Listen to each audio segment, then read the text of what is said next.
I would get 70. Oh, and there.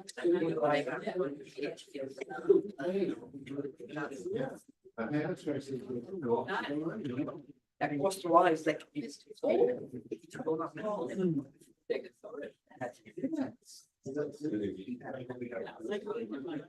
Really like they have that much. At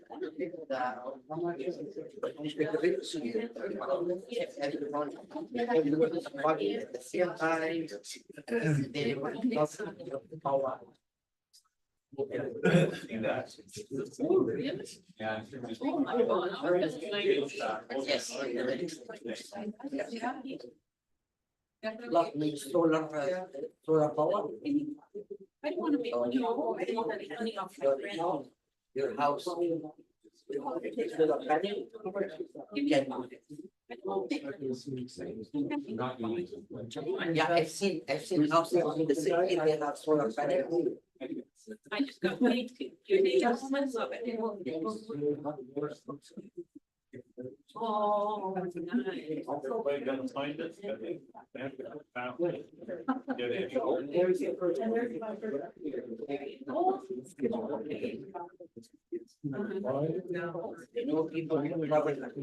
So you saw my note about duplicating some part of our electrical problem last night? Oh, no, I did not. Oh, I'm really glad to hear that, quite honestly, because I was thinking, like, what am I doing wrong? So, is it like just in there? No, I don't. Anyway, when I was set up, and I leave the door open. Like setting up. Right. All of a sudden, all power. Wow, okay. I went inside and all the wall I cycled the power. Yeah. All came back. Cycled the power again, time about 15 seconds. And I have to continue to do my thing. They all came on. After about 20 minutes. So I wonder if there's something in the gas, in the breaker. I just respect the breakers first. The wall outside plugs were okay. So was it just one? Oh, at least the ones on the path. I think the wall. Oh, okay. It's got a different. It's a breaker that affects the path and the right. Well, and the weirdest thing was when we plugged in the baseboard heater, which had been unplugged by someone. The lights went off. And I have, like, those aren't even supposed to be. Baseboard heater. Oh, yeah, okay. Yeah, there's some kind of something going on. It might be a sort of torque or something. Yeah, maybe. Another very unique problem that I've never encountered and never known anybody to encounter, which made me. I have a new telescope that I picked up. That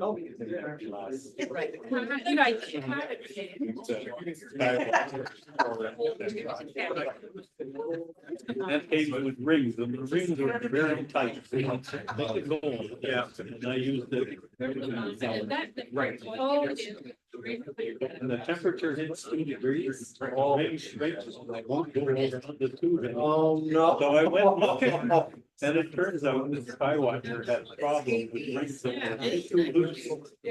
What they've done, obviously, is got tighter rings, but nothing's different, at least as far as I can find. That when the temperature drops below 15, the rings don't work anymore. Oh my God. It was not even that. Yeah, like there's no way down on the table, only weight on those rings. The host is the table you're carrying.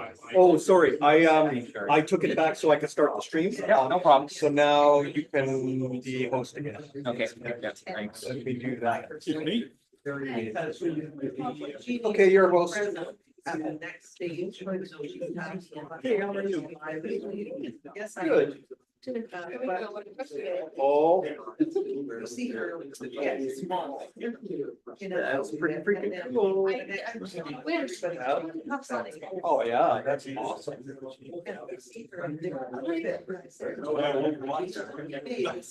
I know, well, I'm actually, now that we've got all this chat stuff set up, I'm just gonna log into my observatory too.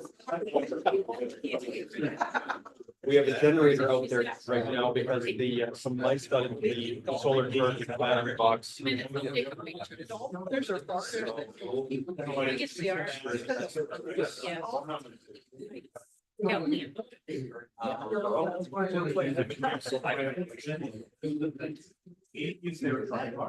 Yeah, so, no, that's so good. I'm so glad you got a. Got a spread. You know, some two things, but. Yeah. You can upside your brain. Yeah. I just, everything's flat, so it's flat here. You know, I'm gonna see how it goes. I got a lot of thing happening, so we'll have to see if that's a good idea from here on.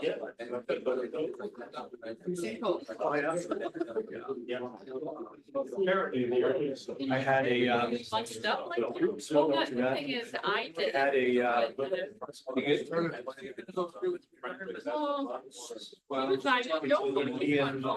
almost like an empanada, and I can't remember the name of it. Samosa. So I had a samosa at a thing yesterday. And I would, but I think it was because it was so spicy compared to what I'm used to. Like, I don't think it was bad.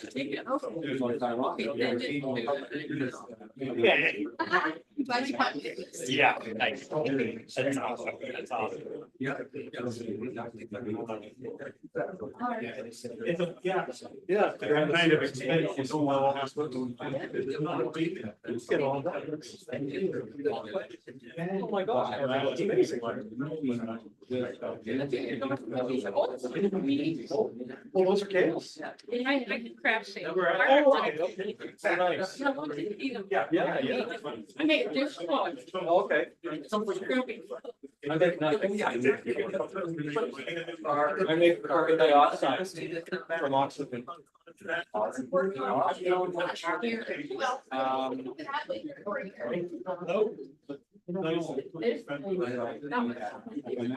Yeah.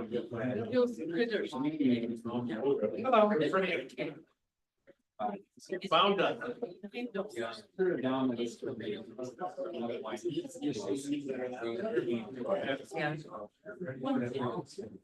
Let's go. The tailgating has been planned, so. Can I get some options? Prefer to sit, but. No,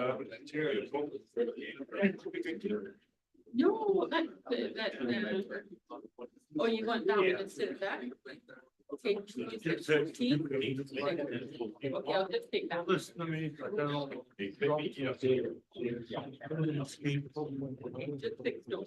Hey, good evening, everybody. Good to see you on this happy Friday. The first item on our agenda is gAIL Wise beginner session, and she's going to talk about Ursa Major and Ursa Minor.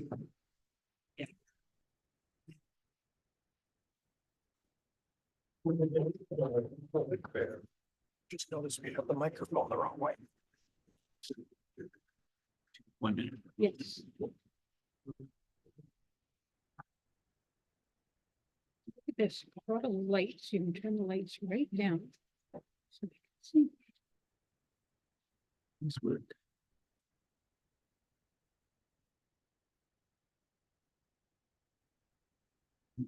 Should be good. The camera's right there and it's on. Are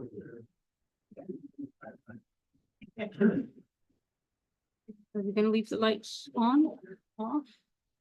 Behind you, Gail, the light is in. There's actually a light on. Well, you can turn them right off. Oh, and the mic. It's on the wall. On the wall. Okay. Oh, no, that's. One's gonna be about there, that's pretty good. Okay.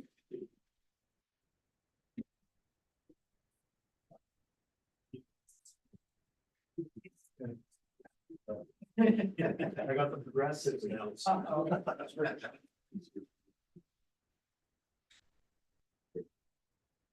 All righty.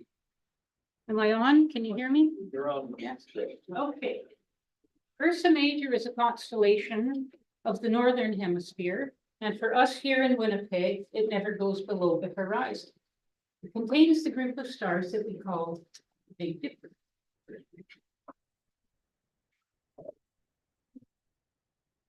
The handle of the Dipper is the Great Bear's tail, and the bowl of the Dipper is her back. The Big Dipper is not a constellation itself. It's what we call an asterism, which is a distinctive group of stars. A couple of other asterisms that you probably recognize are the 3 stars of Orion's belt and the keystone of Hercules. According to some Native American legends, the bowl of the Dipper is a giant bear, and the stars in the handle are the 3 warriors who are chasing it. In autumn, the constellation is low in the sky, so it is said that the hunters have wounded the bear and its blood has caused the trees to turn to red. The whole constellation Ursa Major is difficult to see without very dark skies, but the Big Dipper is one of the star patterns that a lot of people recognize. The 7 stars are not moving in the same direction, so eventually the pattern will dissolve. It has only been in the last 50,000 years or so that it has looked like this.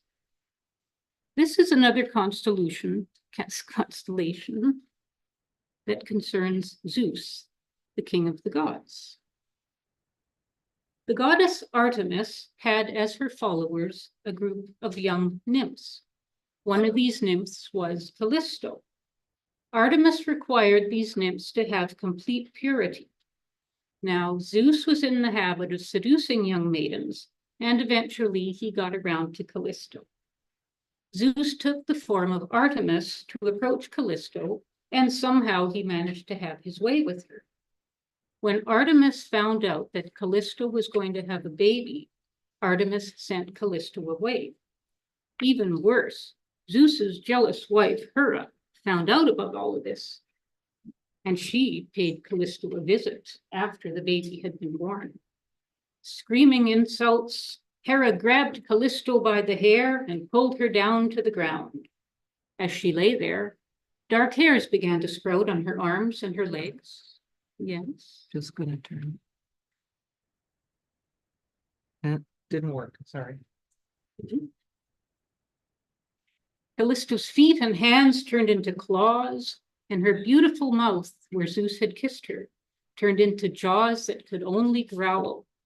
Hera had turned Callisto into a bear. She left her with human thoughts and feelings, though, so we can say that Callisto was smarter than the average bear. Poor Callisto roamed the forest day and night in constant fear of hunters and wild animals, even though she now was one. One day, after her son Arcas had grown up to be a handsome teenager, he met her one day face to face while he was out hunting in the woods. Callisto immediately recognized her son, and she tried to greet him lovingly. She stood on her hind legs to give him a big bear hug, and she tried to call his name, but she could only growl. Not surprisingly, Arcas failed to interpret this expression of motherly love, and he thought the bear was going to attack him. Arcas raised his spear to kill the bear, and Callisto realized then that she was in big trouble. With the hunter in hot pursuit, Callisto ran to the temple of Zeus for protection.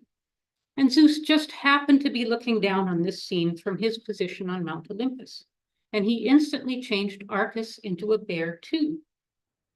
But only gods and goddesses are allowed in the temple, so just before they reached it, Zeus grabbed them both by the tails, swung them around and let go, sending them both up into the sky, Callisto as Ursa Major and Arcas as Ursa Minor. When Zeus swung the bears by the tails, that stretched them, and that explains why the bears in the sky have long tails when real bears have short tails. When Hera had discovered what her husband had done, she was furious. She went down to earth to visit Poseidon, the god of the sea. How dare Zeus give these two an honored place in heaven? They have displaced me, the queen of heaven, from my rightful place in the sky. I ask you to forever keep these two penned so that they may never wander far. Poseidon was sympathetic, and he promised that he would grant Hera her wish. He would see to it that the bears would forever be forbidden to set below the horizon of the sea, like the other constellations. Ursa Major is a good starting point to find a lot of other stars and constellations.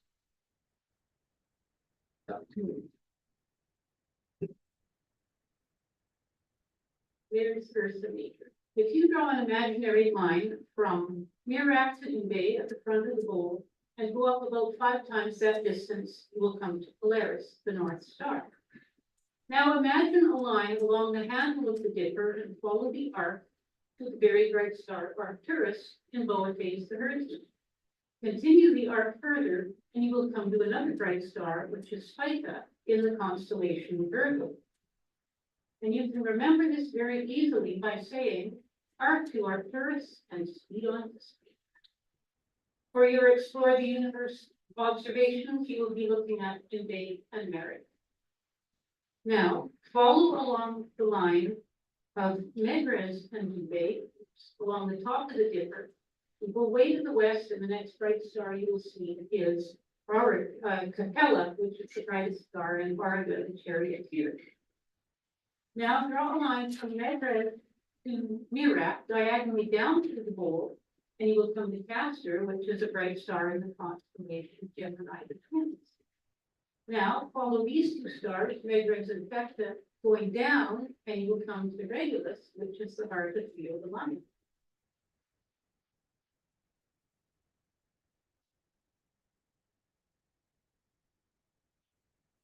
The middle star in the Big Dipper's handle is called Mizar, and it is a double star. Alcor is so close to Mizar that they look like one, unless you have really young blue eyes. But when you look at them with binoculars, they are very easy to split. Mizar is magnitude 2.4 and Alcor is 4th magnitude, and they're separated by 12 arc minutes. But Alcor is not Mizar's companion. When you look at them with a telescope, you will see that Mizar is a very close double. Its 8th magnitude companion becomes visible in binoculars. And each of these stars is a binary, so we're really looking at 6 stars when it looks like one. Mizar was the very first double star to be discovered through a telescope in the year 1662. It's probably the easiest double star to find, and it's usually the first one that's observed by amateur astronomers. No matter what else I'm looking for out there, I always like to go back and take another look at Mizar and Alcor. Being able to see Alcor was used as an early vision test by the Arabs. Anyone who could see it was considered to have normal vision. But don't feel bad if you can't see Alcor, because the Alcor vision test was used in the days long before light pollution. Our Great Bear is a long way from the Milky Way, so lots and lots and lots of galaxies are visible here. The handle is a very good way to find M101, which is one of the largest galaxies in the sky. It measures 28 arc minutes in diameter, which is almost as big as the moon. It has a fairly bright core surrounded by spiral arms. Its magnitude is 7.7, which makes it sound very bright, but remember that its magnitude is spread over its entire surface area, so it has a very low surface brightness. It takes a very dark sky to see this one at its best, and it's easy to find by imagining a triangle with the 2 end stars in the handle of the dipper. This is another one that whenever I'm out under a dark sky, I like to go back and take another look at M101. There is a pair of galaxies that are also extremely easy to find. They are M81 and M82. If you draw another imaginary line diagonally up through the bowl and go along about that same distance, voila, there they are. M81 is a large and beautiful spiral galaxy that measures 25 by 11.5 arc minutes, so it's big. It has a bright core with a stellar nucleus, and you can see the spiral arms if you use averted vision. M81 is about 8 million light years away from us, and it's one of the largest galaxies known. It has a mass 250 billion times the mass of our sun. M81 is one of the easiest and brightest galaxies to observe. Its magnitude is 6.8, and with M82 in the same field at low Fowler, half a degree away, these two really are a treat. And this is a real picture. I did not cut and paste this. That's how close together they are in the sky. M82 is a really great sight. It's seen nearly edge on, and it measures 10 by 5 arc minutes. This is a rare starburst galaxy. Stars are forming and dying 10 times faster than in the Milky Way. It's believed that a close encounter with M81 about 100 million years ago was the cause of this activity. This encounter also left its mark on M81, making its spiral arms more pronounced. And the way to remember which is M81 doesn't look like a 1.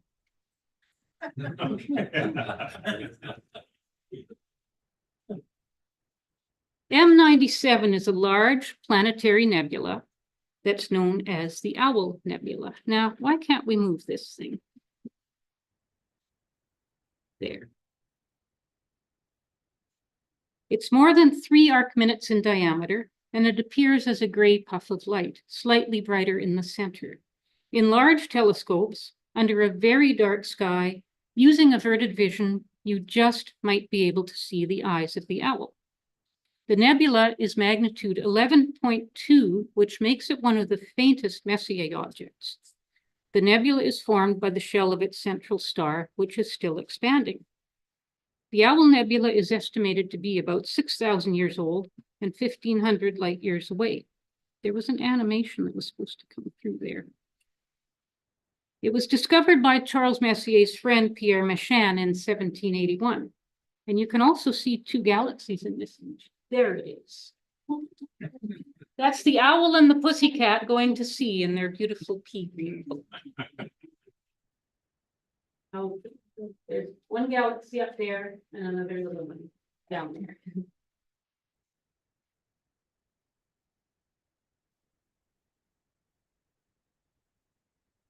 NGC 3079 is a really nice edge-on galaxy. It measures 8 by 1 arc minutes, and its magnitude is 10.9.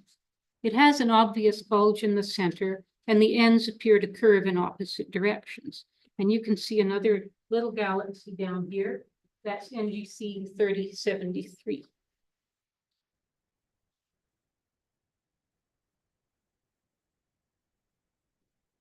Getting annoying. NGC 3631 is large and round, roughly 5 arc minutes in diameter, and magnitude 10.4. The core is 1 arc minute, and it has a stellar nucleus. Averted vision might show you the spiral arms.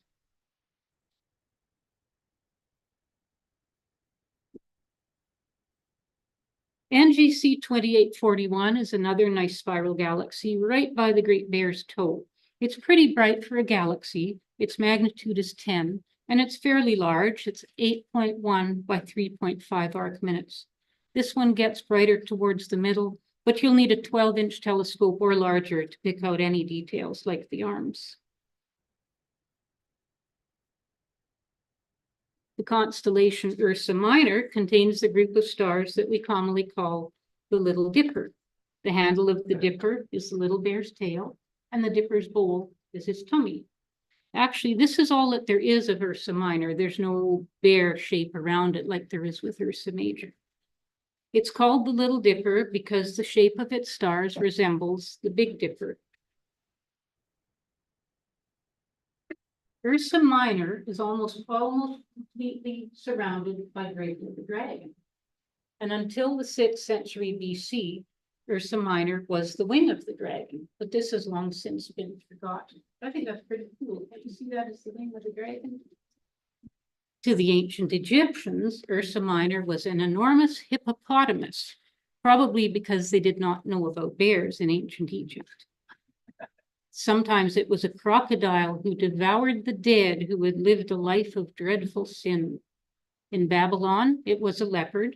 The Persians saw a palm tree, and shepherds in Denmark called it the little wagon of the 7 milkmaids of the sky. Ursa Minor revolves around the north celestial pole. The constellation is visible all year round in the northern hemisphere because of Hera's complaining to Poseidon, remember? The characteristic feature of our little bear is its very northern position. By chance, Earth's rotational axis points almost directly in the direction of the star Polaris. Because the Earth's axis wobbles like a spinning top, Polaris is only temporarily at the North Pole. We call this wobble precession, and it's caused by the gravitational attraction of the sun and the moon.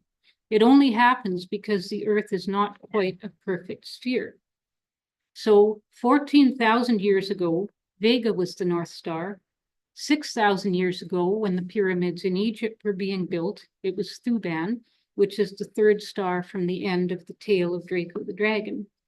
In a little more than 5,000 years, it will be Alderamin, the brightest star in the constellation Cepheus the King. Then, 14,000 years from now, Vega will be the North Star again, and about 14,000 years after that, it will be Polaris again. In the year 2102, Polaris will be at its closest position of the pole. Except for the sun, Polaris is probably the most important star in the sky. It's the star at the end of the tail of the Little Dipper. If you stand at the North Pole, Polaris would be almost directly overhead. If you can see Polaris in the sky, you can always tell which way is north. The angle of Polaris above the horizon tells you your latitude on the Earth. Because of this, Polaris was the most important star for navigating at sea. To find Polaris, first find the Big Dipper, which I hope you're very familiar with by now. Follow the 2 stars at the end of the bowl, and the next bright star you will come to is Polaris. This is where I'll mention that I used to have a cat named Polaris, because he too was up all night. But Greek navigators called this star Kynosura, which means the dog's tail. Polaris is magnitude 1.07, which makes it the 46th brightest star in the sky, just in case you were keeping track. If you look at it with binoculars, you will see a little circle of 7th and 8th magnitude stars. It's about 35 arc minutes in diameter, so a little bigger than the moon. This is called the engagement ring of Polaris. It's just south of the star, with Polaris as the solitaire in the diamond ring. Polaris is a double star. Its companion is a pale bluish tint, about 18.5 arc seconds away. It's magnitude 9, and it was first seen by Sir William Herschel in the year 1780. The 2 stars are about 2,000 astronomical units apart, or about 2,000 times the distance between the Earth and the Sun, and they rotate around each other in many thousands of years. Polaris is a variable star, but not too variable. In a period of just under 4 days, it's 3.9696 days to be exact, its brightness varies in magnitude from 2.1 to 2.2, only a difference of 1/10 of a magnitude. The 2 brighter stars at the other end of the Dipper are Kokad and Firkad. From the city, Polaris, Kokab, and Firkad are all that we can see of the Ursa Minor. The rest are just too faint. Kokab and Firkad are called the guardians of the pole, or more simply, the guard stars. Kokab is the 2nd brightest star in Ursa Minor. Its magnitude is 2.07, and 3,000 years ago, it was the closest bright star to the true pole. To the early Arabians, it was called the bright one of the 2 calves, from the idea that the stars of Ursa Minor were a herd of calves circling around their mother Polaris. Kokab is 100 light years away, and it shines 130 times brighter than our sun. And Polaris and Kokab are the two stars that you'll be observing for your Explore the Universe observations for Ursa Minor.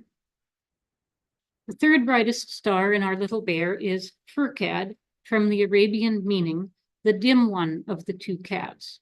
Its magnitude is 3.1 and it's slightly variable. Like Polaris, it only varies 1/10 of a magnitude over a period of 2.6 hours.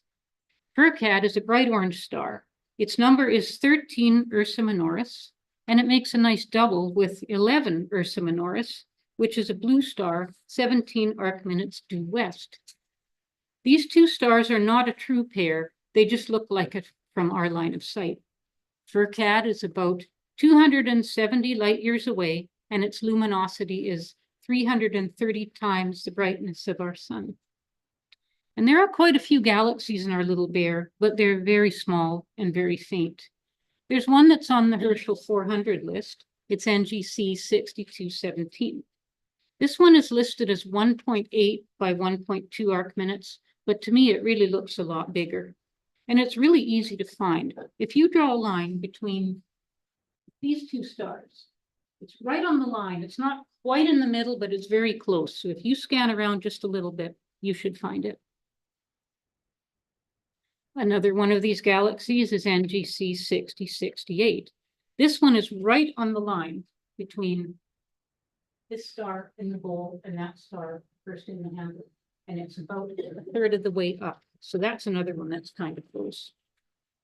The galaxy is round. It's 1 by 0.7 arc minutes, and its magnitude is 12.8. So this one will be a little bit of a challenge to find. And it has a dimmer companion, NGC 6068A, which is 2 arc minutes away.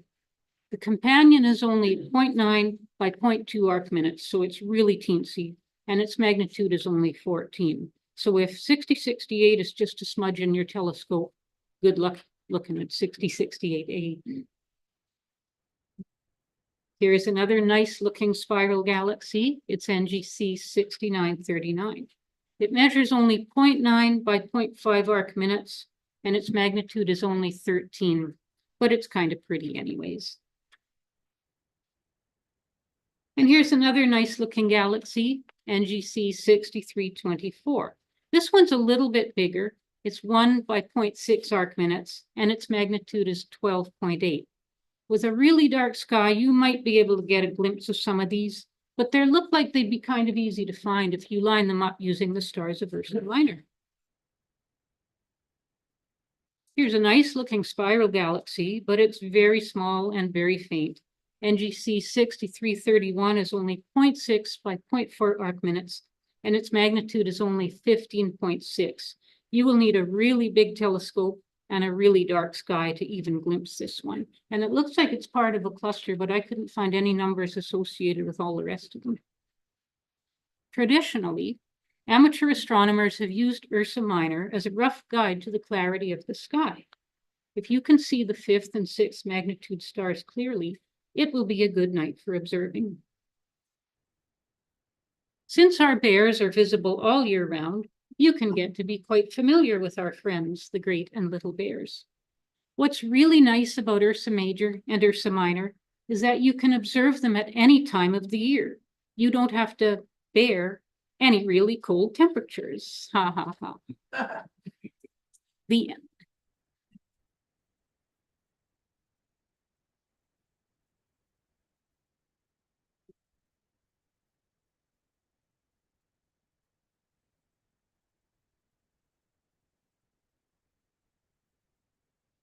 You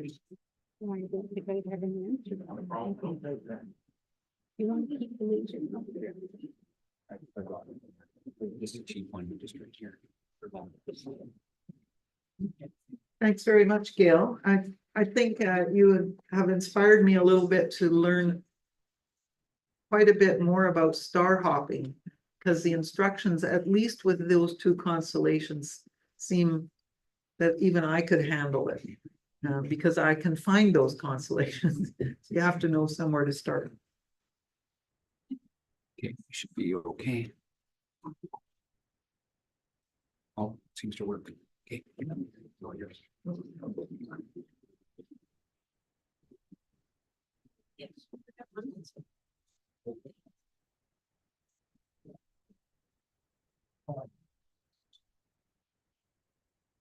Okay, so welcome to the formal start of the meeting tonight.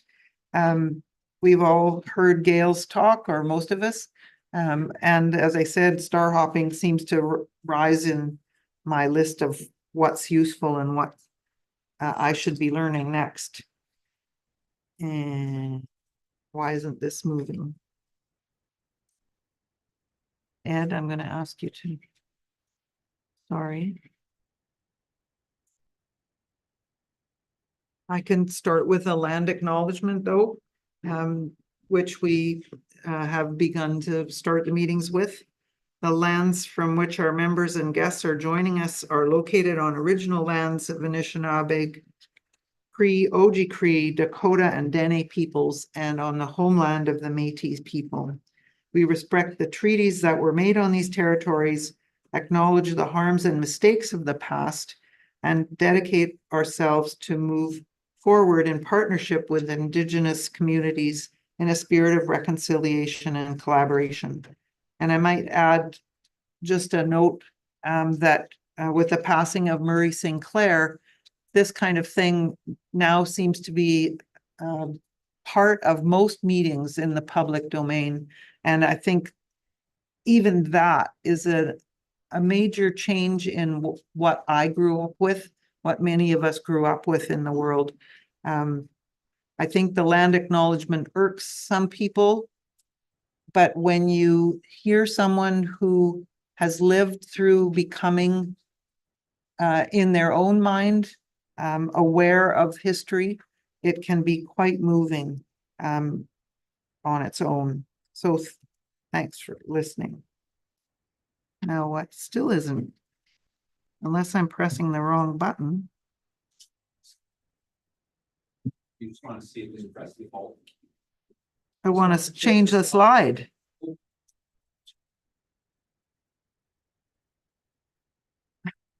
It's frustrating. Sorry. Here. We have to look at which screen is up. Here we go.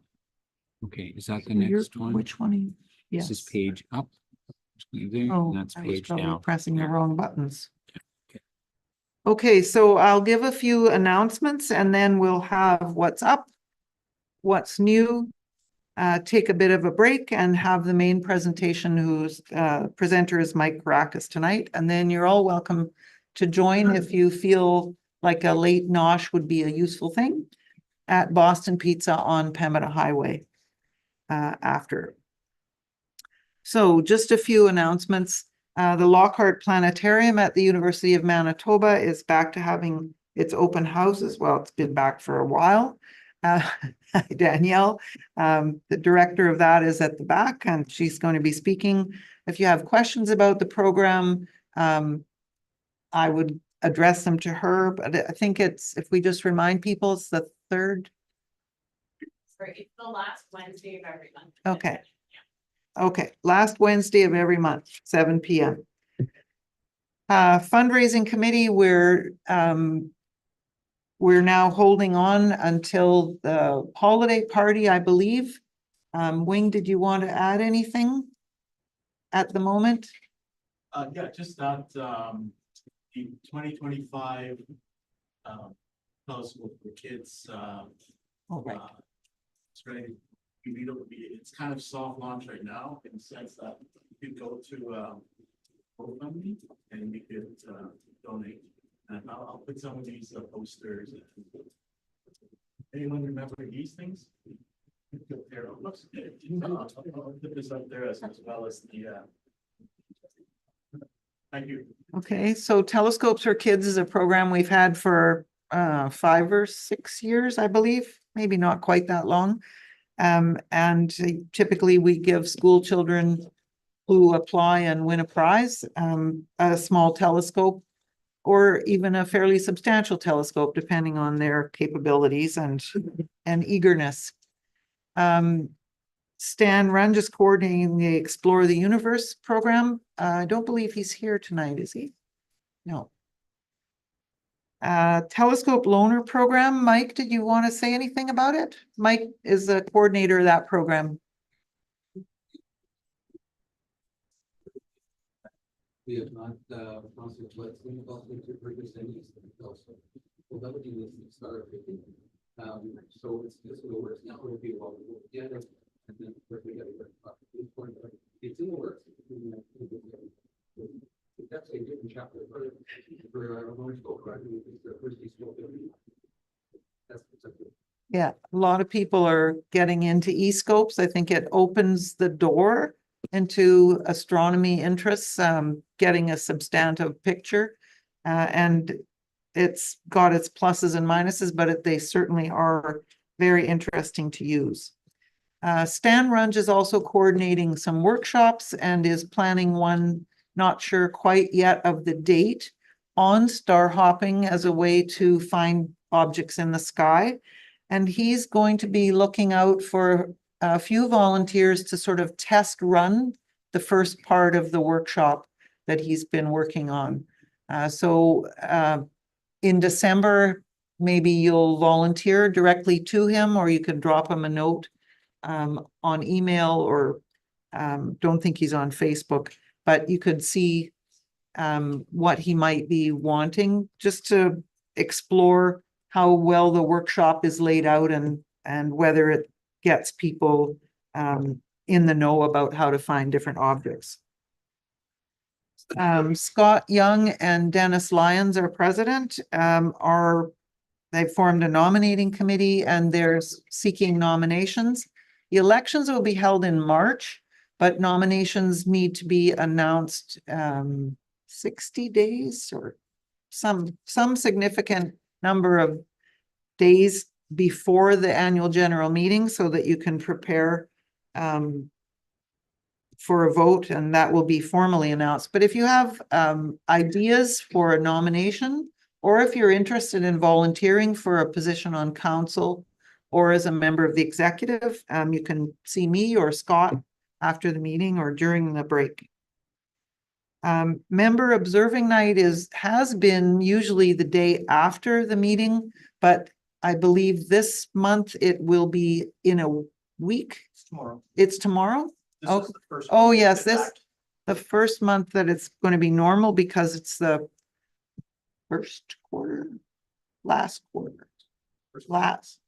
Anyway, it's a quarter moon.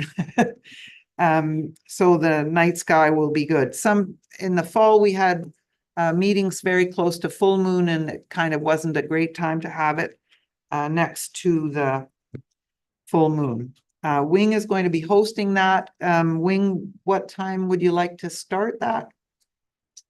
Should be there around 6:30. Okay, thanks. And that's out at Glenlee.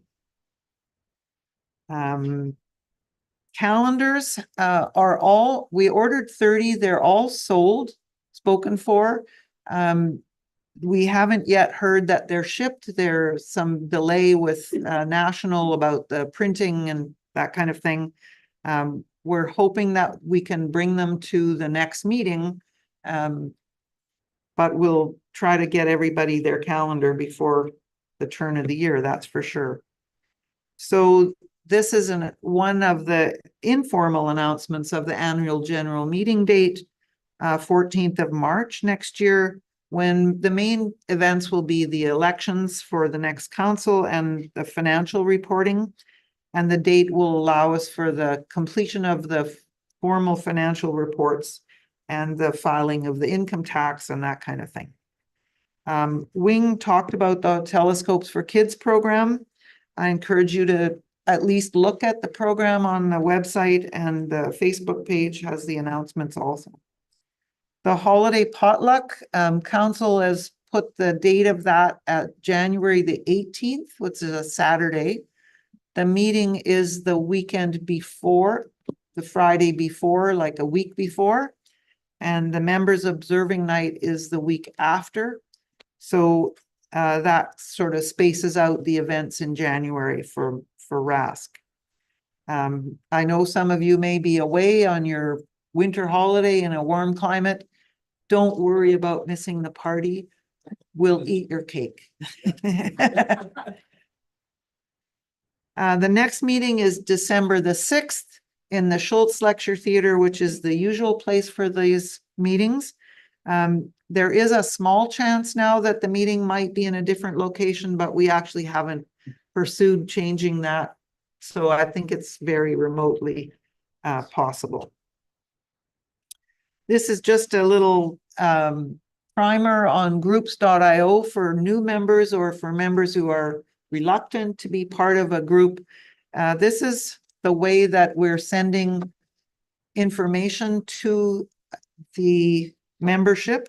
There's a main group, which is going to be sending you official emails from council about the meetings, about annual general meeting and that kind of thing.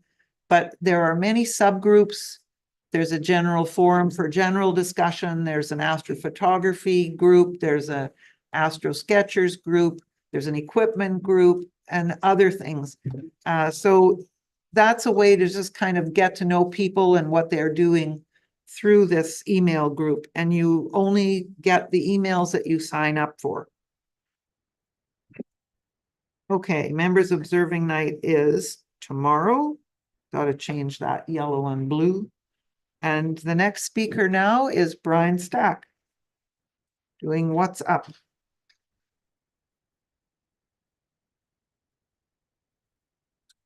It's fine.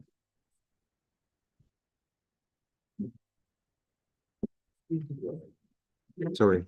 I'm sorry. Get a chance to vote this out.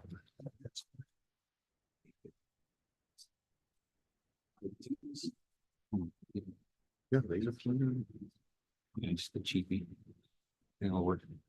Hey. I guess for some of us, this is kind of like deja vu or something. This is when I first started up in the club, this is where we sat originally.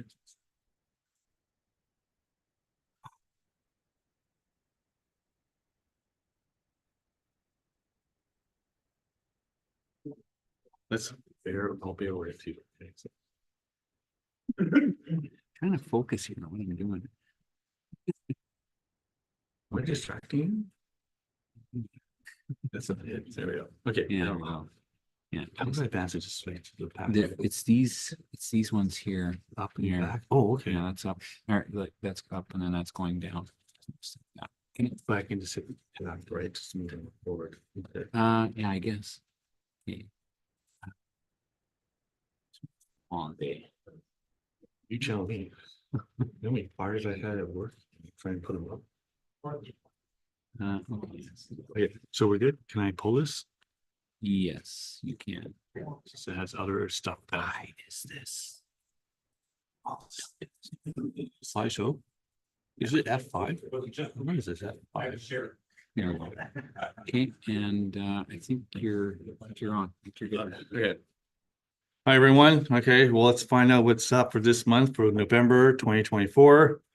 All right. Okay, we're gonna start off with the planets. Yeah, so basically we have Mercury and Venus is going to be in the early twilight of it. Mars, one thing I'm going to point out, and maybe next month I'll go into greater detail about Mars. We're catching up to Mars. So basically the brightness of Mars will increase, but right now it's going to rise after 10 p.m. Starting today. As Jupiter, it's going to rise before 5 p.m. Starting today again. And then Saturn's going to start to rise after 3 p.m. Starting today again, but it's going to begin its retro motion in the first half, and it's going to be stationary around November the 16th. Okay, so some of the events that's going to happen in November. Of course, we had daylight saving times last weekend. We do have a couple of meteor showers. One was earlier this week. The next one I'll talk about later. The Turret meteor peak that's going to peak around November the 12th. Of course, we have the full moon on November the 15th. Of course, the moons will be in the Pleiades system on November the 16th. We do have another meteor shower that I'll talk about again later. It doesn't look promising because of the moon that's going to be out. Jupiter and Mars will be just a few degrees of the south of the moon. And November 20, we have the last quarter of the moon on November the 22nd. Like I mentioned, we do have a meteor shower here, the Turret meteor shower that happened earlier this week. I believe that was the south. Now we're gonna have the north. That's gonna happen next week. Around Tuesday, November the 12th. The moon's gonna set around 2:35.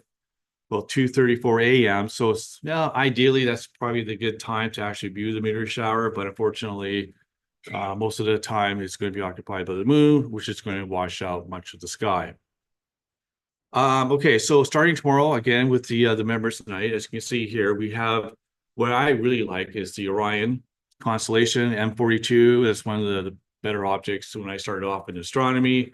It's a really big object. If you have a 6-inch or 8-inch, the resolution will increase, but with binoculars and stuff like that, it'll be a fuzzy patch, but it'll be a good starting point for some of the people who are new to astronomy. If you are going to attend the members night, okay, please look it through the 12-inch, because with the 12-inch, it's going to really stand out. Okay, so again, we do have, of course, Jupiter, Saturn's going to be up already. We do have M31. Stand away because the camera works. Of course, we have M31 right about here, another big deep sky object that's easily viewable through most telescopes. Okay, so that's tomorrow. Okay, and what do I have here? So on the 21st, this is where the moon's going to be just a few degrees off of Mars. As I mentioned before, Mars is going to get brighter. We're catching up to Mars, but it won't be until beginning of the new year, 2025. Now, Jupiter's up there. We do have the Pleiades again. That's up there as well. So, but one thing I am going to point out on this next slide here, if I can see, unfortunately, you don't really see here, but this is supposed to be the Milky Way here. Much of the core was visible during earlier part of the evening, but unfortunately, as the night goes on, we're going to lose much of the Milky Way. And it's okay. As I mentioned, there's another meteor shower, but unfortunately, the lunar meteor shower. Of course, I have here the moon's going to start to rise pretty early in the evening, so it's going to be pretty much washed out. So, as I was going to say, it's a bust. Okay, now I was playing around with some of the comments in the model, which I'm going to show you an animated view of all the comments that is out there. There's a lot of comments that are out there. I'm surprised at how many is actually out there. Of course, this one here, if I have here, right, this comment C24S1 disintegrated.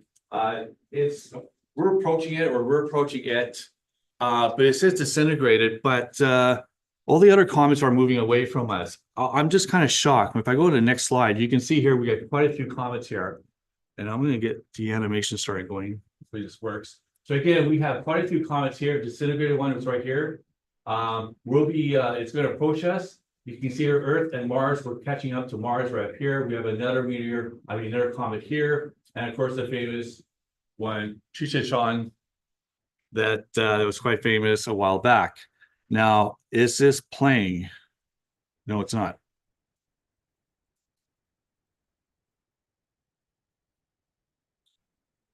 And that failed.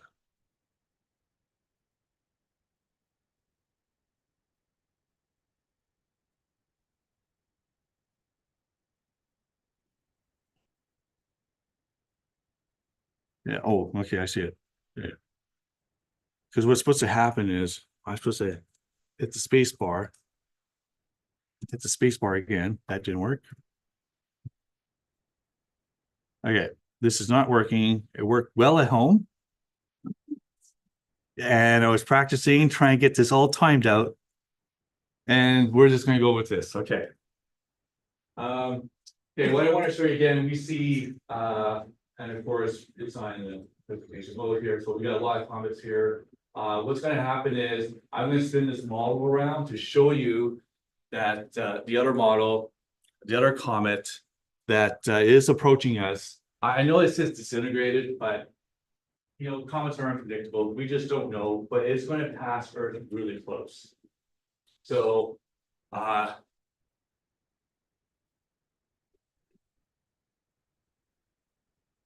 give it a second. There we go. We get a top-down view of it. Here's that comet. Disintegrated at S24 1 right here. And eventually what's gonna happen is, and works so well at home, I'm gonna practice here. Okay, so we're approaching here. It's gonna approach Earth pretty close, I would say, but it's actually gonna go underneath Earth. So it'll be interesting to see how this is going to play out in real life. Again, as I mentioned again, comets are unpredictable, so we just don't know how it's going to play out, but it is going to pass Earth pretty close to us. But again, it's going to be underneath us. This is a top-down view, but there's another angle I need to look at first. Okay, so again, this is not going to happen into the new year. So I'm going to monitor this. I'm going to skip to this slide, and then from the current slide, here we go. Okay, so this is on November the 28th. I know some of us are pretty good with the related like the crescent moon here. Over here, so that's going to happen early in the morning, just before 7 a.m. on November the 28th. There's a little articulate there to show you the crescent moon, and if we blow it up, that's how it's going to look. This is the thinnest crescent moon I can get for this month. Of course, it will happen a day before and a day after we have a little bit of a crescent moon. Now, I just love solar activities. I keep reviewing this every single time, every couple of months. That's what's going to happen with the solar activity. As you can see here, we're blowing the bell curve. So the red line represents the predicted values of the sunspots, the solar activities, and of course, the actual values almost double on some of these. So what does that mean? That means we're going to have increased solar activities, and we're going to have increased auroras, basically. So, and we're approaching the end of circle 25. Next time, I'll show you what's going to happen over the last couple of hundred years. So it's only been in the last couple of hundred years that we actually started to record these values. Okay, now for the weather. Just only 3 days, but you can see here, the weather, the temperatures will be relatively warm for the most part. I looked at next week too, so it's going to get a little cooler, but no snow. Okay, I'm not supposed to say the S word, but I just did. Okay, now for the clear skies, again, I just checked on my phone just prior to that. Again, it looks really good for tonight and tomorrow night for Remembrance Night. It's going to be mostly clear. So it looks really good for tomorrow night. Hopefully it remains true. All right, so I think that's all I have to say for what's up for November 2024. Thank you.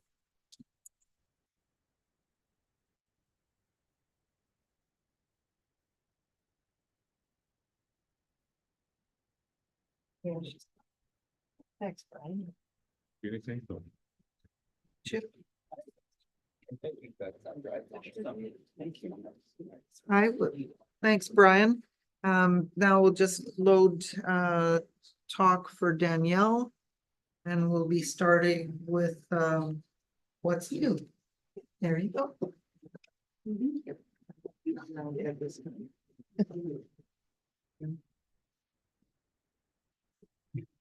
Sorry, it's big. I've got a few videos in it, but it's the November one.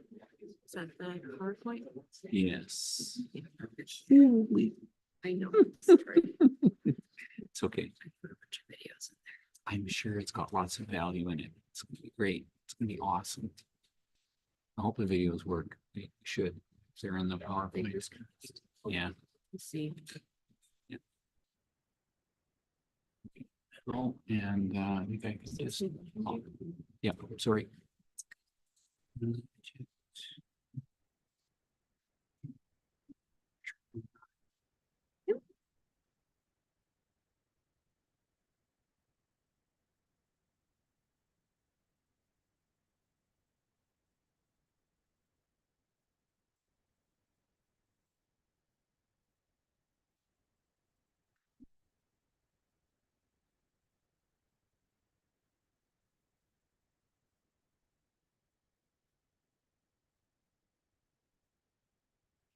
Should be good. Camera's right there. Okay, can everyone hear me? Lovely. All right. Hello, everyone. For those of you that I haven't met yet, my name is Danielle Pahud. I teach at the U of M in the Physics and Astronomy Department. I'm director of the Lockhart Planetarium and of the observatories.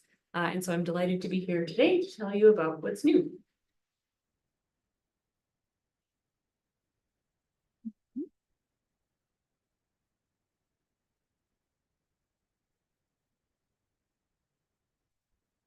I gotta figure it out. Just making sure Ed's on his toes. All right. So I've got 3 things to sort of tell you about. The first is space weather dedicated coronagraph. So there are a number of coronagraphs in space.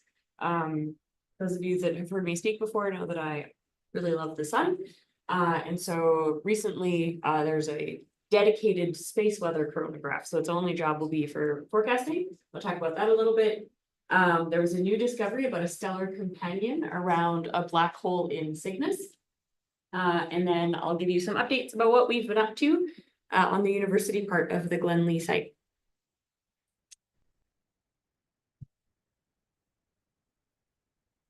All right, so this is a GIF or a little movie from the coronagraph on GOES 19. And so GOES is a series of satellites. They stand for the Geostationary Operational Environmental Satellites. There have been 19 of them so far. Usually they look down and they look at weather type things. Jay might be able to tell us more about them. But this GOES 19 has some instruments specifically dedicated to look at the sun. And so here in this video, the sun is represented by the white circle at the very center. The blue circle, you can see my cursor in both places. So this is a coronagraph. And so essentially the spacecraft is holding up a stick to block out the sun in front of itself so that the camera isn't overwhelmed by the light from the disk of the sun. And it's just taking film or 1 image every 15 minutes of the corona and activity. This coronagraph also has X-ray and UV imagers. And it's operated by NOAA, which is the National Oceanographic and Atmospheric Administration. And so SWPC, the Space Weather Prediction Center, is a subsidiary of NOAA. And so these 2 organizations now have their own coronagraph, which is really exciting. So other coronagraphs, sort of the originals, are SOHO, which is the Solar and Heliospheric Observatory. This was launched in 1995. So this coronagraph has served its time. It was originally only planned to last 2 years, so it's performed really well. And its coronagraph is called LASCO, which is the Large Angle Solar Coronagraph. That video, which I'll see if I can play again, is Comet Chuchinchen Atlas going through and behind the sun. So you can really get a sense of the incredible tail there. Other coronagraphs are Stereo A and B. So these are 2 spacecraft that are launched and they sort of orbit ahead and behind of the Earth in its orbit. And they both have coronagraphs in an instrument suite called SETI. So they were launched in 2006. So again, almost 20 years ago. And Stereo B's mission ended in 2018. And so with those 2 coronagraphs, they're still working, but they're in their senior years. So having new and dedicated space weather chronographs will be really interesting and important, especially as we approach solar maximum. All right, so NOAA plans to launch another coronagraph, CCOR 2 to L1 in early 2025. So L1 is the first Lagrange point, and this is a gravitational null between the Earth and the sun. And this sits sort of right in the solar wind in front of our magnetosphere. So it's in situ in the solar wind, but it'll also look at the sun. So it'll launch that there. India is launching or has recently launched a mission that is on its way. So this is a graph of its orbit. So L1, this is not to scale, but L1 is the gravitational point between the Earth and the sun. And spacecraft at L1 have these little orbits here. So spacecraft that are already there are the ACE spacecraft, which is the Advanced Composition Explorer, which is a solar wind spacecraft. Discover, I think, and another one that is that I'm blanking on. So India's Aditya L1 will be placed there. And then the European Space Agency is launching a Proba-1 mission at the end of the month. And it will also have a coronagraph. And this is a real fancy coronagraph. It's not just going to be a little stick. It's actually going to be 2 spacecraft flying in formation, where the first spacecraft is going to have these 6-hour eclipses of the sun, and then it'll come in and out. And so they've done Proba 1 and 2 were sort of proof of concept missions. And so this one they're going to launch. This one is going to be in a highly elliptical orbit around the Earth, but facing the sun the whole time. So that'll be exciting. Okay, those are the coronagraphs. So now for something completely different. So this news story I read from Camille Carlisle, who writes for Sky and Telescope. So this was published on the 4th. And the title of her article is Newfound Stellar Companion May Explain Black Hole System. And so here is an image from that article. So this is based on, no, sorry, folks. Next. We're thinking about it. I promise I've presented before. I don't know what I'm doing. Yeah. You guys are doing Here we go. very Okay, perfect. Just thank you. I will just press the button next time. All right. So the black hole in question is V404 Cygni, which is a black hole binary. I'm going to put binary with an asterisk, which is in the constellation Cygnus. This is an important object for a number of reasons. The first is that it was one of the very first objects to be confirmed to be a black hole based on orbital dynamics. So it was confirmed to be a black hole in 1992. The black hole is about 7,800 light years away. So this is within the Milky Way galaxy. It's a low mass black hole. And so the black hole itself is only about 9 solar masses. And it has a very close binary companion, which is a K-type star. So it's just a little bit less massive than our sun. The K-type star orbits the black hole very, very closely at a distance of 0.14 astronomical units, so closer than Mercury orbits the sun. And so at this distance, the K-type star is having material siphoned off. That material that is siphoned off forms an accretion disk, which you can see here, which heats up, accretes onto the black hole, emits in the X-rays, and allows the black hole to have these jets. And so there are lots of questions about how these kinds of systems can be formed. And so we know that black holes of these types of masses can be formed from very massive stars that at the end of their lives collapse. And we often tend to think of these collapses as being supernova, where we have these large explosions where a lot of energy and matter is getting flung out. So how do you have a companion star stay so close and not be flung out from these supernova remnants? And so this is a big question. In the 1990s, when the system was discovered, they noticed that there was a third star kind of hanging around. But as in gAIL's talk, they thought maybe it was just a visual binary. So just a star that appeared close, but wasn't actually observing. Some other interesting things about this system is that the accretion disk here is misaligned with the black hole itself. And as the disk orbits and the black hole rotates, this causes a precession. And so in this artist's diagram, you can see the jets are curved, and this is a little bit because it's like a sprinkler and it's shooting out in circles. And so the precession happens quite often over a course of a few hours.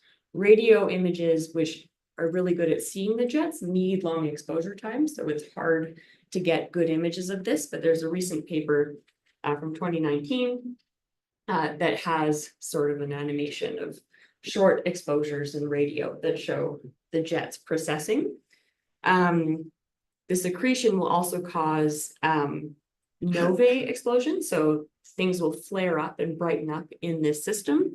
There have been 4 significant flare-ups since the 1900s, and the most recent one was in 2015.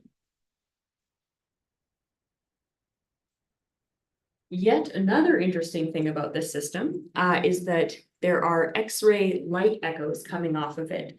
And so in this image, the black hole is at the very center. And the blue rings that you can see are X-ray light that is emitted in brief transient bursts from the black hole, sort of ricocheting off of clouds of dust between us and the black hole. And so this is the way that astronomers are probing the interstellar space between us and the black hole. But the black hole is right at the center. So here, so this image was taken by the Chandra spacecraft in blue, and then the stars in the optical are taken by the Pan-STARRS survey. And so if this is the black hole in the accretion disk, if it's emitting X-rays, the X-rays that come directly to us we'll be able to see. Normally, X-rays that are traveling in a direction away from our observatories would just be lost into space. We would not observe them. But if there are clouds of gas, then the X-rays can ricochet off and bounce back. And where they appear to be as if we drew a line straight back. And so we see these sorts of echoes for that apparent direction. So overall, this system is very interesting. There are, I looked to see, there are over 1,300 papers written about it, which is wild. So it's a very, very studied system with lots of interesting dynamics. And so this most recent paper was published in Nature at the end of October by Kevin Burge et al. In a collaboration between MIT and Caltech. And what I really liked about this is that they actually didn't do any new, they didn't commission any new observations. They used observations that were already there in a way that had never been combined before. So they used Aladdin Light, which is a free software, and you can get data from, like I have my students do that in their class. So you can get telescope data from Aladdin Light for free. You don't even need a subscription. And Gaia is a mission that observes the motion and speeds of stars and the position of stars with a lot of detail. And so they combined these and they looked at several observations over several years, and they realized that the star and the black hole binary system, so when I say black hole binary system, I mean the black hole and the K1 star, moved in tandem. And so they did some probabilistic modeling, and the chances of it being a complete coincidence are very, very small. So most likely, this third star is in fact orbiting the black hole system, and we now have a three-body problem. And so the star would orbit, or they think orbits, at 3,500 AU. So more than 100 times further than Pluto orbits our sun, or 0.06 light years. That gives it an orbital period of 70,000 years. The third star is getting towards the end of its main sequence life, and which puts it at between 3 and 5 billion years old. And since the three stars are moving together, as are several of the stars in that area, they think they all formed sort of at the same time, which also gives us a limit on the age of the black hole. The K star, being less massive, will have a longer life, so it's harder to tell exactly how old that is. But having a star that's on the edge of dying or coming off of the main sequence gives us an estimate of its age. So they think that the three objects formed together. And this would be the first ever detection of a black hole triple, where it's a black hole, a close binary, and a more distant tertiary star. Okay, I apologize, this is a lot of text. So the authors of the paper say, okay, well, if there was a black hole and a star went supernova and collapsed, it would have kicked off the first star, maybe, and for sure the more distant star, because the gravitational force is weaker there. So probably what happened is that the star direct collapsed and just sort of gently crumpled into a black hole. So that is their explanation. There are other authors that are thinking, yeah, I have a different theory. And so they see this tertiary system as something that they have been modeling for a long time. And so it's very tricky if you have a supernova to keep that secondary, that close binary, close the whole time.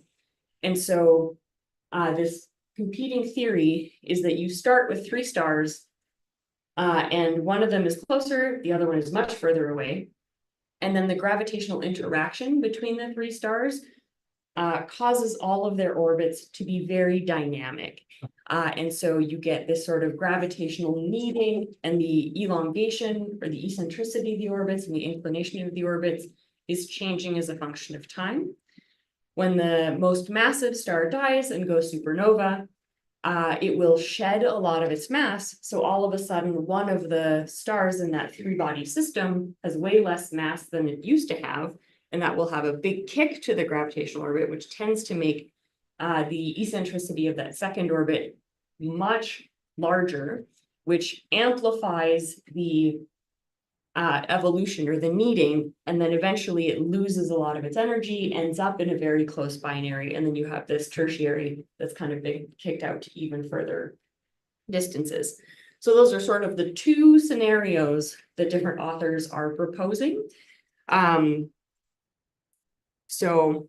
And both of them are consistent with a quiet death or no kick, so you don't have this large velocity in the black hole or in the black hole companion. So to be determined, this is the first system like this observed. So hopefully we'll be able to observe more to be able to tell which is which. Okay, this is, so as many of you might know, so we have a pier out at Glenlee, and we have been upgrading our observatories to have a remote observatory, or an observatory that we can operate remotely. So we have a new dome and a new telescope, and we did a couple time lapses. So I thought it might be fun to show you the progress. This one is going to be a lot of start and stop. We set up a time lapse camera, and it kept falling over.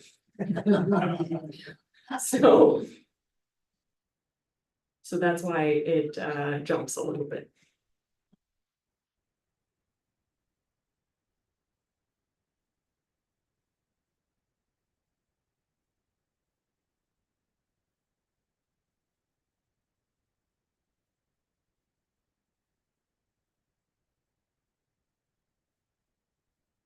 So big thank you to, big jumps in progress here.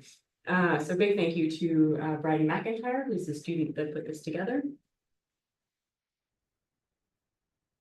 And most often drove out to tip the tripod back up.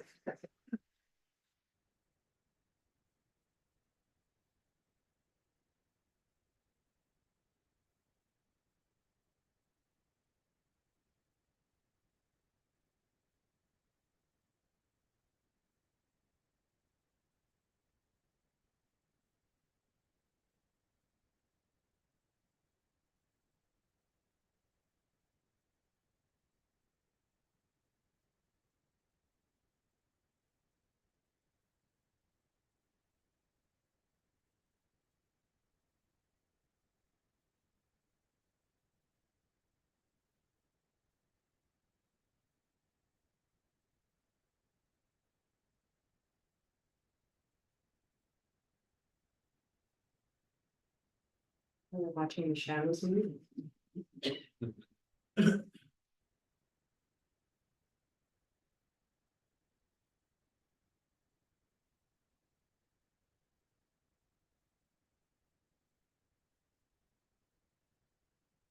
door was not locked. That's actually how we discovered that that was not a good latch. You can see the beekeepers in the background.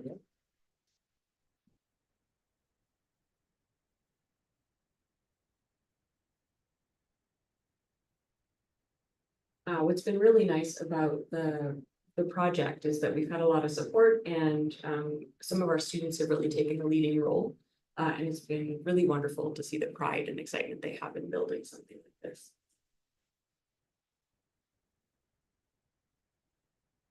So many of you might know Ryan.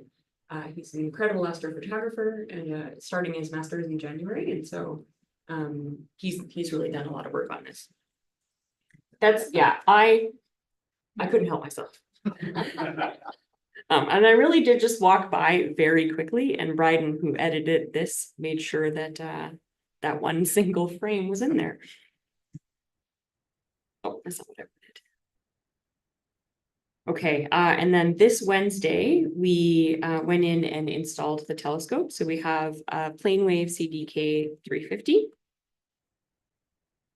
So Ryan designed and custom built the plate that adjusts to the mount, so we can level it and rotate it so we can pull or align it.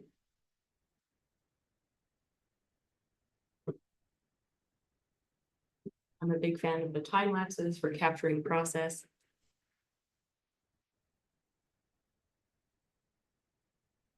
Yeah, so that's where we're at now. So we're currently gonna put our old imaging train on it, but we just got approved for funding for a new one. And so first light will hopefully be, Ryan might be out there right now. But first light will hopefully be in the next week or so. It's later than we wanted. We had wanted to be able to use it for our classes this term, but I'll have some very lucky students next term to get to use it. Yeah. So thank you very much.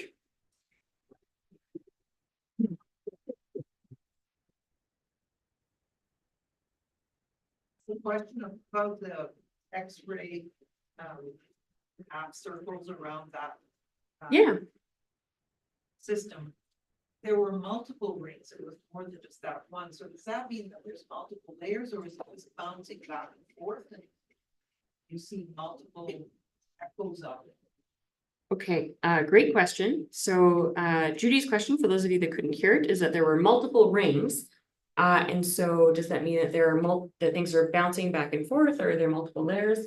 My understanding, which full transparency is not great, is that there have been multiple X-ray flares and that there are multiple clouds between us and the black hole. And so if there are clouds at different, so in this diagram, there's clouds at different distances.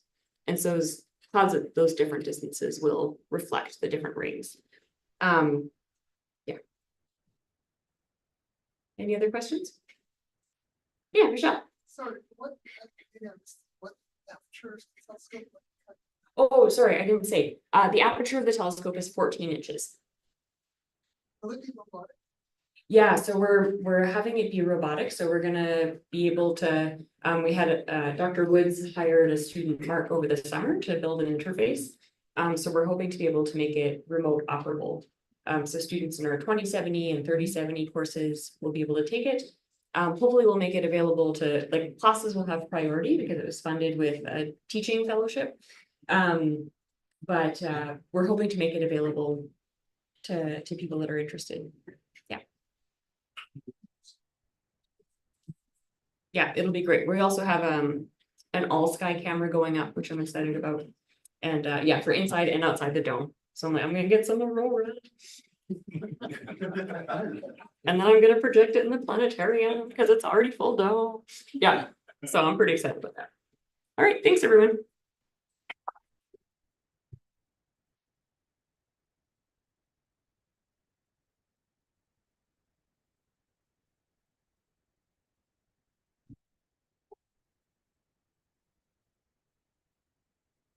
Okay, now we have a 20-minute break scheduled so that you can talk and catch up and try to find a cup of coffee or tea. So we'll come back here at 8:30, okay?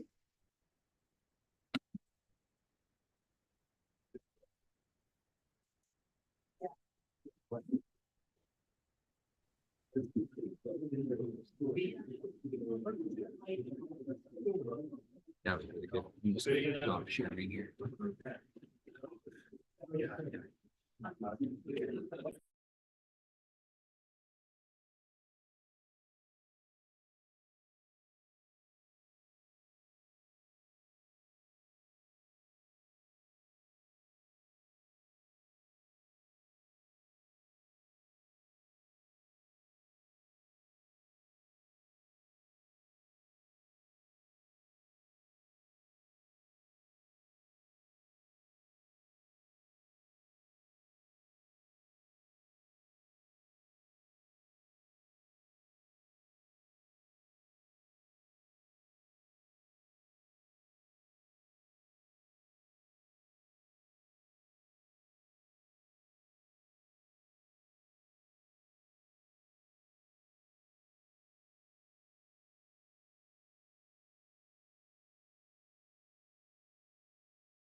I taught myself on YouTube how to do that. Sitting at my desk in my office.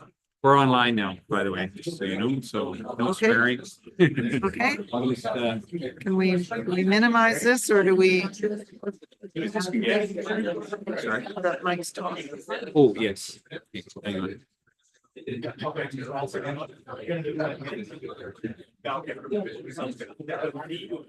Okay,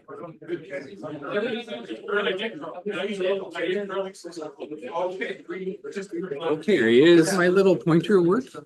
Let I me, plugged it in here oh, I have no idea. and I'll turn it on. So now when it works like that, but I'll just try this. Oh, no, it's okay. Whenever you're ready.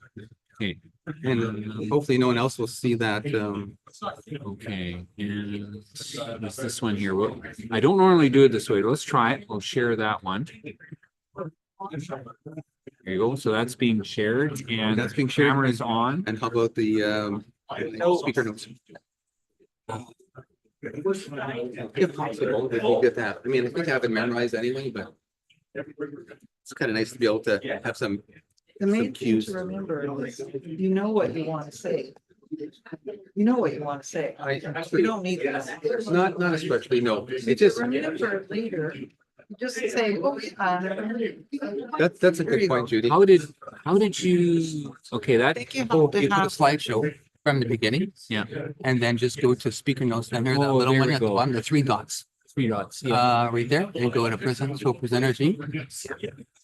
And we'll see. There.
Hello, no audio.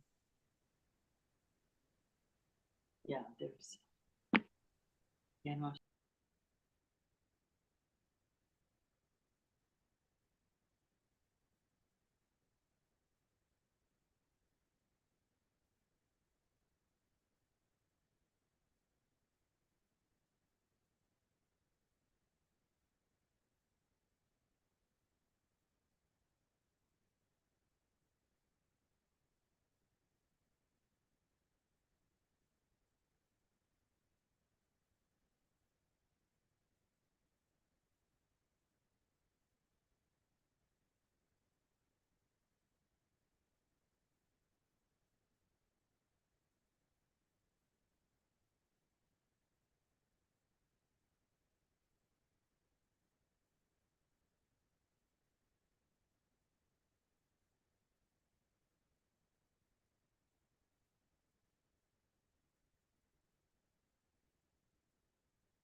That switched.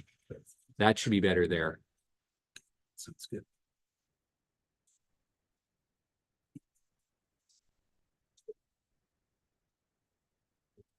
And these work. It's good. Okay. How was that for sound? Still nothing? Really? Hmm. Well, it was showing that it had sound here.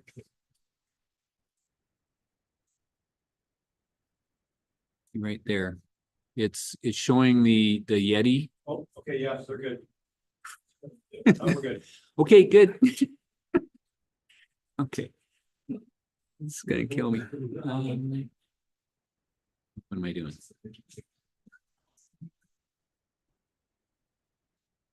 Okay, should be good. Sorry about that. That's okay. We're good to go. Okay, the next criteria that to be is you want to be near an ocean. And why is being near an ocean really that important? Is because when air flows over water for thousands of kilometers, it becomes very, very stable. And so not only is it stable at sea level, but it's usually stable through the entire column of air.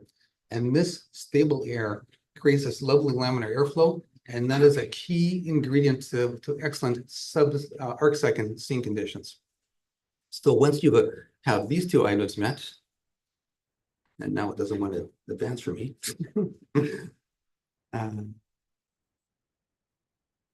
Sorry, there we go. You have all the ingredients then to experience really world-class seeing conditions.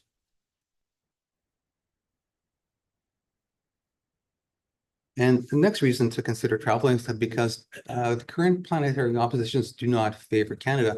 And this is specifically more the case for Jupiter and Saturn. And I'll talk a little bit more of that. Oh, pardon me, Mars and Jupiter. I'll talk a little bit more about that in just a bit. Now, if you can combine going to a Caribbean vacation as well as imaging planets, to me, that's my definition of a little slice of heaven. The best of the really win-win deal. Pardon me? And after a lot of research, Tammy and I decided the best location for us to explore was really the island of Curacao. Now, if you haven't heard of Curacao before, consider yourself not alone, because most people don't know how to pronounce Curacao, let alone know where it's located. So Curacao lies just off the northern coast of Venezuela, and is part of the ABC Islands of the Netherlands. From Winnipeg, it takes 2 flights to get there. You have to fly either to Toronto or Montreal, and then onward to Curacao. So not too bad. I think the journey was only about 6 hours or so from Toronto. So speaking about the different oppositions in a way they don't favor us here, what I've done is I listed the oppositions for Mars, Jupiter, and Saturn from basically this year until 2040. The oppositions in red indicate the oppositions that happen during our wintertime, i.e. the more ideal times to travel. So let's just look a little bit more detail at Mars now.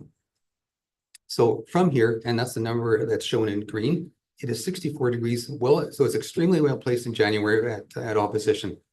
Really, really nice. In my opinion, any planet that's 60 degrees or higher in elevation is ideal, because then you won't have to deal with the effects of atmospheric dispersion.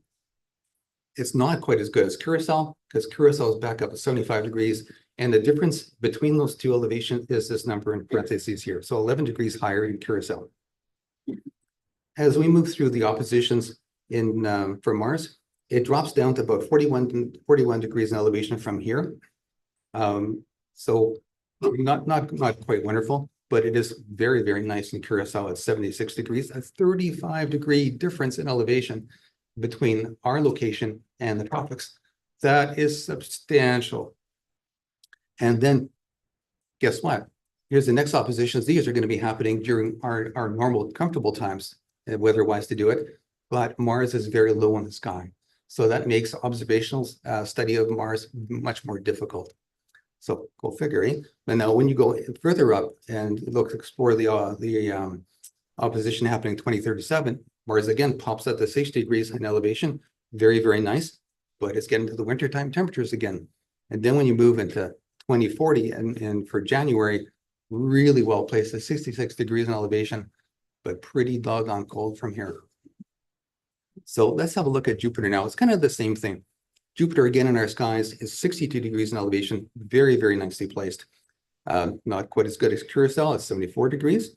And then Jupiter starts to drop down in elevation now. And by the time it hits the opposition for a comfortable springtime temperature for us to enjoy it, it is 32 degrees high. That's quite low. That's where Saturn is right now. And Saturn, trust me, it's hard to get a good image from that elevation. And Jupiter will continue to be dropping down elevation. And it won't be until 2040 before it pops up again to 42 degrees in elevation. That's an 11-year absence of being able to enjoy Jupiter. That's a long time. And if you really are interested in Jupiter, which is king of planets, and why wouldn't you be? You're going to have a real sparse time to enjoy it. Hence, another reason to do some travel. Fortunately for us, Saturn's a little bit better. Saturn is fairly low in our sky now, but it's going to gradually increase in height until, for example, to 2029. It's going to be 55 degrees in elevation. That is a very nice placement around our sky. Not as good as Curacao, which is almost at zenith at 85 degrees in elevation. And Saturn's going to increase in elevation again. 2031, it'll be 61 degrees. Very, very well nicely placed. But again, we're into the wintertime temperatures. And then it'll continue to drop down, and it won't again increase in elevation until 2040, when it gets to be warmer for us to do our observing from here at only 38 degrees. And if you folks are ever thinking about doing this, and I strongly encourage that you do, of course, look at 2027, because Mars and Jupiter reach opposition just a few days apart, and that's an ideal year to do some remote observing and imaging from a southern location. So to sum up this slide, the planets will consistently be at better elevation from a tropical location. And what's more interesting is that when the planets are higher here, it's going to be colder here. Don't shoot the messenger. So getting back to our choice of why we chose Curacao, well, it has a few things going for it. First of all, it has the right set of geographical and topographical conditions necessary for frequent excellent scene conditions. Topographical because there's a part of the island, specifically the southeast side, that is relatively flat. So that's another important consideration. I'll talk a little more about that in a little bit too. It has a developed infrastructure. For example, tap water is safe to drink right out of the tap there. As a person that has a more sensitive stomach, that's a real godsend because you can travel any part of the island and know you're going to get fresh, clean water. They actually desalinate salt water for the drinking water there. You also get the benefit of being able to drive on the right side of the road. Now, that's kind of a blessing because I'm not sure how many people have had a chance to rent a car and drive in the Caribbean. I have. And I'll tell you, people drive one way in the Caribbean, that's fast. And the roads are full of twists and turns. There's a lot of potholes around. And, driving on the right side of the road just gives you a little bit extra peace of mind because, I mean, who really wants to get into an accident when you're on holidays? Another benefit of being in Curacao is that it's located south of the hurricane belt. Going back, we had a very busy hurricane season this year, right? And it's still sort of going on. But Hurricane Beryl happened in, I think it was June this year. It was the first Category 5 hurricane that went through the Caribbean. That one glanced off Barbados. It also glanced off of Grenada, but it hit the Grenadines head on and caused a lot of damage there. But Curacao was unscathed because it's further south at that point. So that's, if you happen to be traveling during hurricane season, that's more of an important consideration. Not so much if you're traveling outside of it. I had another ace in the hole to solidify my choice with picking Curacao, and that's getting to know the work of Eric Sossenbach.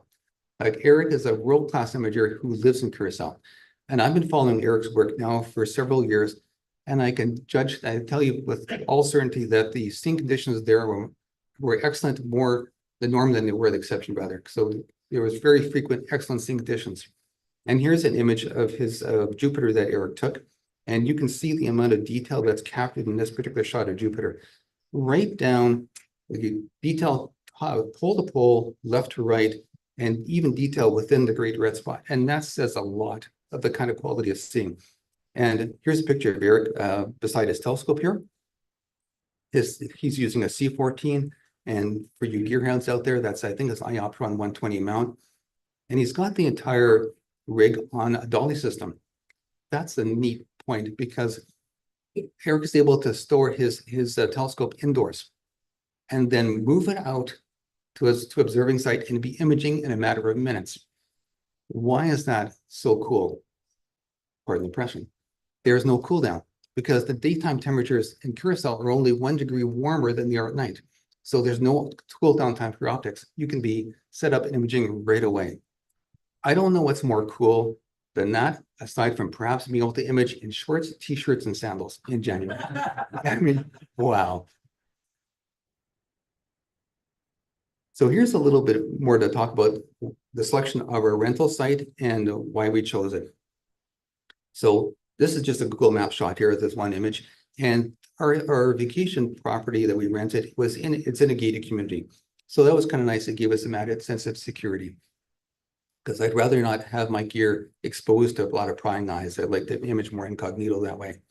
And you can see how close it is to the ocean. And the easterly trade winds, they're so important and critical for the good seeing opportunities. Really just come across the landmass, and I'm only about 2 kilometers away from the shoreline at that point. And this other shot is courtesy of the property owner who was actually had a drone, and he provided this drone footage. From this amount of kind of information, I was able to determine where I was going to set up my telescope. I had 2 different locations here. I'm not sure you can see here. I had one here and I had this one here. And I'll just move my cursor a little bit to show the folks at home. So this is one side, it's the south, and this is the east side. And because I was able to make this choice, I had a dialogue with the owners, and they, for example, told me where all the power outlets were located on their on the backside of their building. And that doesn't seem like a big deal, but it is, because you need power to operate your telescope, you need power to operate your laptop when you're out there for hours doing your imaging. So that was a real godsend to have that as well. So my challenge was to pack the gear you're seeing here into just 2 suitcases, 1 carry-on, 1 personal bag. That's all I had to do. The scope, of course, was too large to fit in anything that would be standard carry-on or standard luggage size. So that had to be an oversized. That wasn't too bad of a deal, though. The mount was a different story. I needed to find a mount that was very compact in order to allow me to do the to be able to fit it into my luggage. In my case, after a lot of research, I decided on the ZWO AM5 harmonic drive mount, because, and I just have this little prop here I'm going to show you guys, is that the mount fits in this. That's all it takes. And this mount holds 44 pounds with a counterweight. So I just had to find a place to store the counterweight, which actually, thanks to Tammy, it went in her luggage. So, but it's amazing to think that a mount that's capable of holding 44 pounds, you can actually just sling over your shoulder and walk on a plane and you're done. It's just absolutely remarkable. So that I really do credit the harmonic drive mounts to allowing this trip to be possible. The next thing I had to decide on was a tripod. Now that may sound kind of easy, right? But when you have a limited amount of room in your suitcase, and a suitcase is only so big, you have to find a tripod that actually was able to collapse down to fit within it. And after a lot of research, the only one I found that met the criterion was the Avalon T110. So I was able to collapse that thing down and fit it into a standard 28-inch suitcase. So that was the perk and why that was done. The tripod is very durable. I think it has a capacity of 110 pounds at least, I think. So it's very strong, very rigid. One thing I wanted to draw your attention to is that the location of the polar axis of the mount. You see just how incredibly, come on a little easier here. Oh, how almost horizontal it is, right? Because Polaris in Curacao is only 12 degrees above the horizon. It's not very high. And so because of that and the compactness of the mount, you will see how close the counterweight is before it starts hitting the tripod legs, meaning that the pure extension was mandatory to give me that extra clearance so that the counterweight wouldn't hit the tripod legs at all. So it's one of those things that you just think about, think, oh yeah, I wonder how this is going to really play out. And until you actually see the polar axis being that low, you realize just how close that clearance actually is. So next came this big choice of what scope to take, because planetary imaging requires a certain amount of aperture. So in my case, I only had two scopes that met that criteria as well. I had a C9.25 and I had a C11. The smaller case here housed the C9.25, and when that when that telescope was fitted in there with all accessories, it weighed in at 55 pounds. The larger case was with a C11. The C11 with accessories came in at pretty much exactly 70 pounds.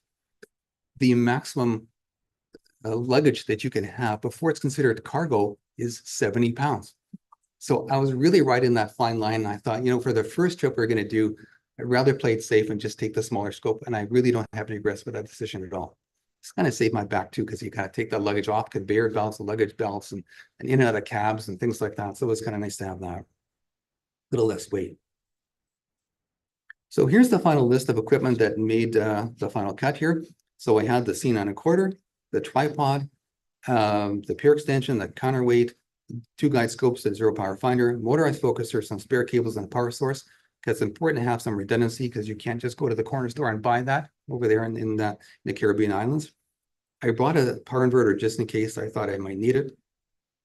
I also got a wind tarp and tie-on straps, and I'm going to talk more about that just a little bit. So that was in the check luggage. Now in the carry-on, I had the AM5 mount with the ASI Air. The ASI Air was there because I was not confident I was going to be able to see Polaris from being so low in the sky. So I needed to be able to plate solve in order to polar align. Then I brought a couple of color and 3 monochrome video cameras, some filters and a filter wheel, some eyepieces, Barlows and a diagonal, laptop, of course, with accessories. And I needed to have a decent sized portable hard drive, because you can really fill up a hard drive space when you're doing planetary imaging. So here's the first night. I knew the wind was going to be something. I knew it was going to be strong. I didn't quite know how strong.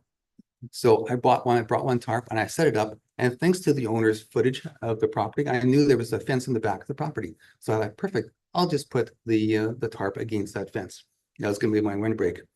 Well, what I found out on the first night is that basically the wind was going to come through this, went through this little opening between this shrub and this tarp, and it came around and it hit the back side of the house and came around and hit me from the other side. So my telescope was doing this. It was incredibly how strong that was.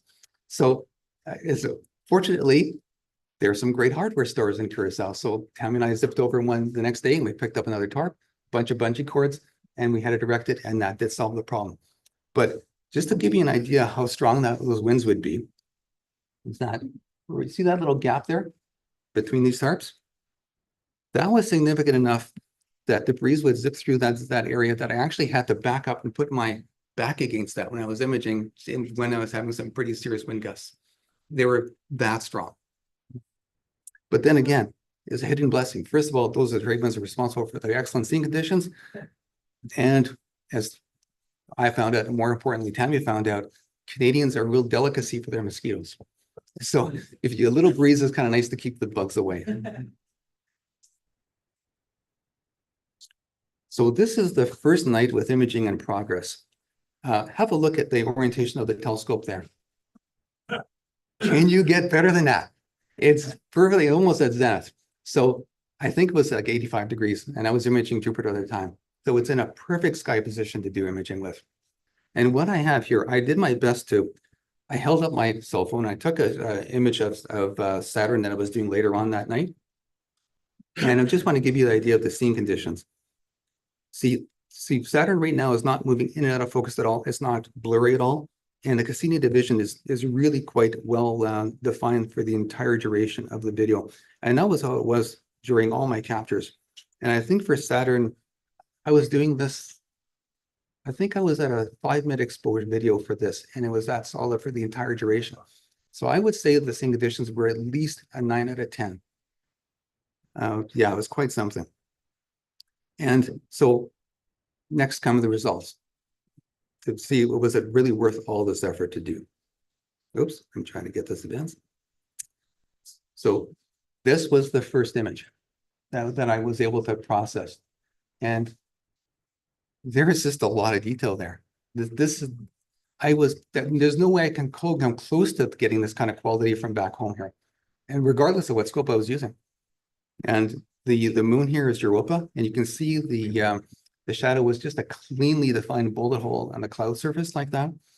There's that incredibly lovely festoon that is just approaching the equatorial, or the central meridian there. And there's just loads of detail on it. I was really quite blown away by what I was accomplishing here. The neat thing about this, those of you who have done some planetary imaging will recognize this quality graph. Is generated when you go through the video sequence in AutoStacker. And from here, I'll give you a little orientation of this graph for those who are not used to it. So this is a 50% quality line. So everything above this represents video quality of images that are higher than that for the duration of this video. And anything below is, of course, less than 50%. And here's the 25, 50, and 75% increments of the video sequence. From Winnipeg, here, it usually hovers around here.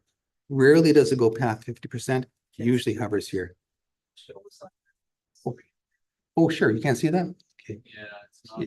Maybe what I'll do, yeah, I don't really have that, I think. Okay, let's show it here.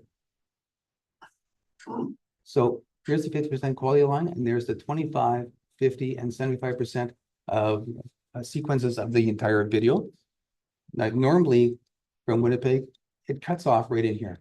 Rarely doesn't extend past 50. It usually cuts off about here. So when I first did this and I saw this thing going all the way to virtually the 95, 98% mark, I thought, holy smokes, I think I'm going to get something decent out of this. And for the planetary imagers out here, it's really easy to process images when you've got such really good seeing conditions. Like Stach has a load of wavelets that's used for processing for sharpness. Scott's one slider. There's one slider to move it, or you don't have a whole mess of stuff. Well, maybe 1.5. That's all that took. And that's all that took to get that kind of results when the seeing is that good.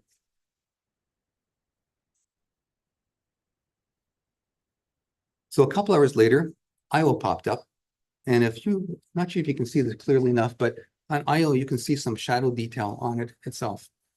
This is normally something you accomplish with a much larger instrument. But when the sea conditions allow, you can accomplish some really neat things. And there's just loads and loads of detail there.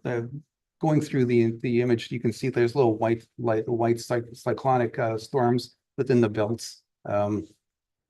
Just a lovely range of detail.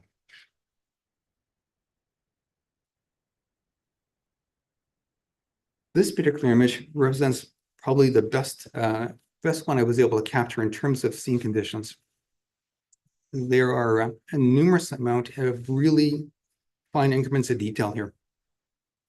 There's one particular type of, let's see if I can show this to you here. This area here is very difficult to get any kind of detail out of, even with really good large scopes here. And but when you have really good scene conditions, you can start resolving some of the individual detail within here. But have a look at that belt right there. You can see that how fine the increments that got resolved in that belt itself.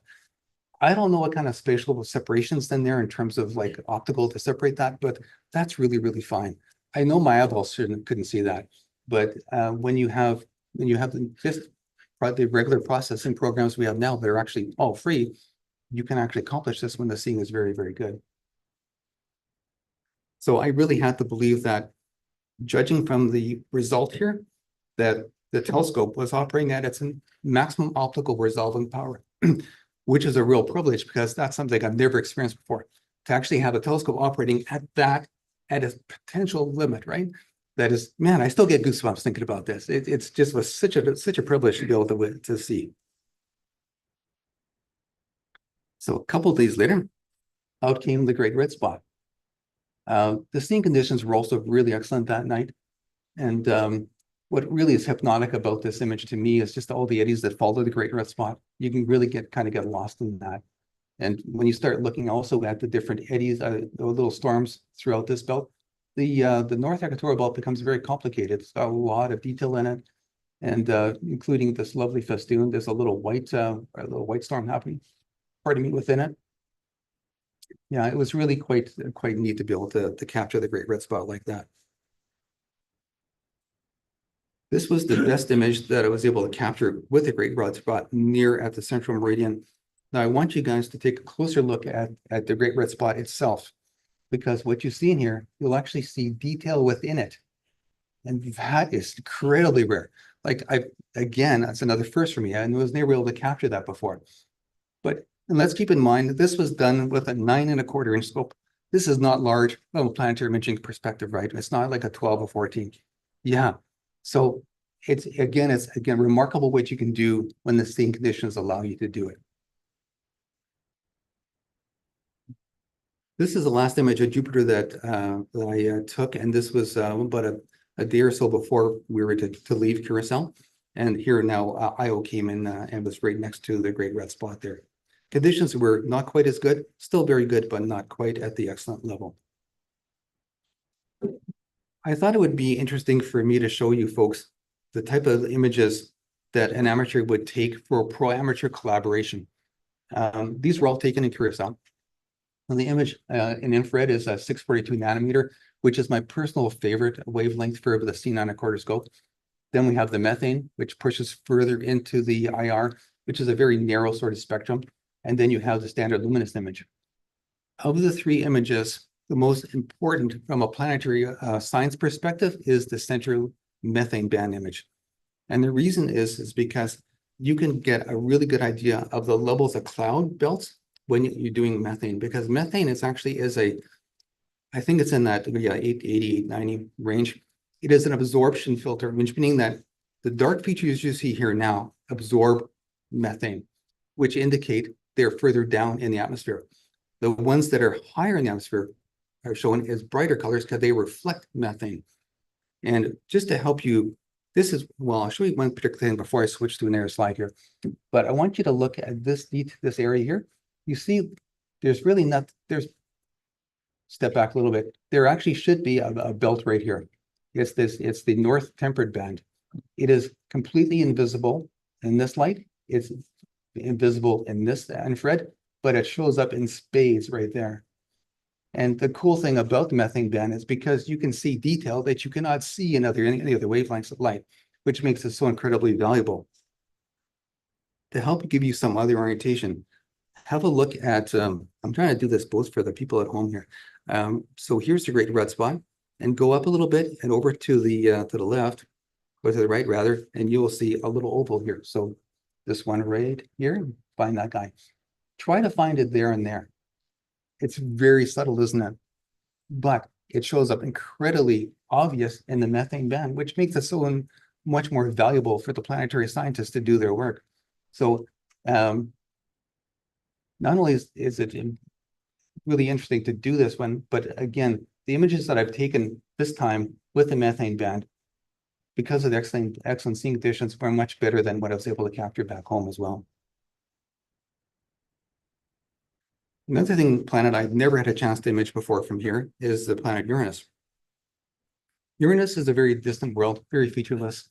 The best we can hope to ever image is actually this round circle here in the center, which represents its polar cap. It's oriented towards us, so that's really the best we can hope to do. And again, it's the first for me. I've never done this before, so I was able to do that. And when you overexpose a few frames, you can start revealing some of the moons of Uranus as well. So that was pretty cool to be able to do that.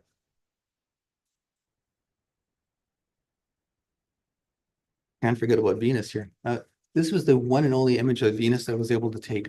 And this was in UV light. And I'm going to stress something else regarding the seeing conditions, because planetary imagers know that when the seeing conditions are poor, you go to the infrared, because infrared is able to compensate for the seeing conditions. Consequently, when you go to the other side of the spectrum into the blue and the ultraviolet, it's a wavelength much more susceptible to atmospheric turbulence. So in order to get a really good image in UV light, you have to have very good seeing conditions, and that's what was present for this image. I've tried this at home. I got some decent results, but nothing of this level in terms of the quality of the UV imaging. And standards up next. This one was taken in very good seeing conditions, not quite excellent, but really quite good. And there's a lot of definition you can see within the belts, with it, for the ring system rather, as well within the belt divisions on the planet itself. This was the best image I was able to capture of Saturn, and it represented another personal first for me, because I'm not sure if you folks can see this very well, but right about there is a dark mark. So that is actually the shadow transit of Thetis.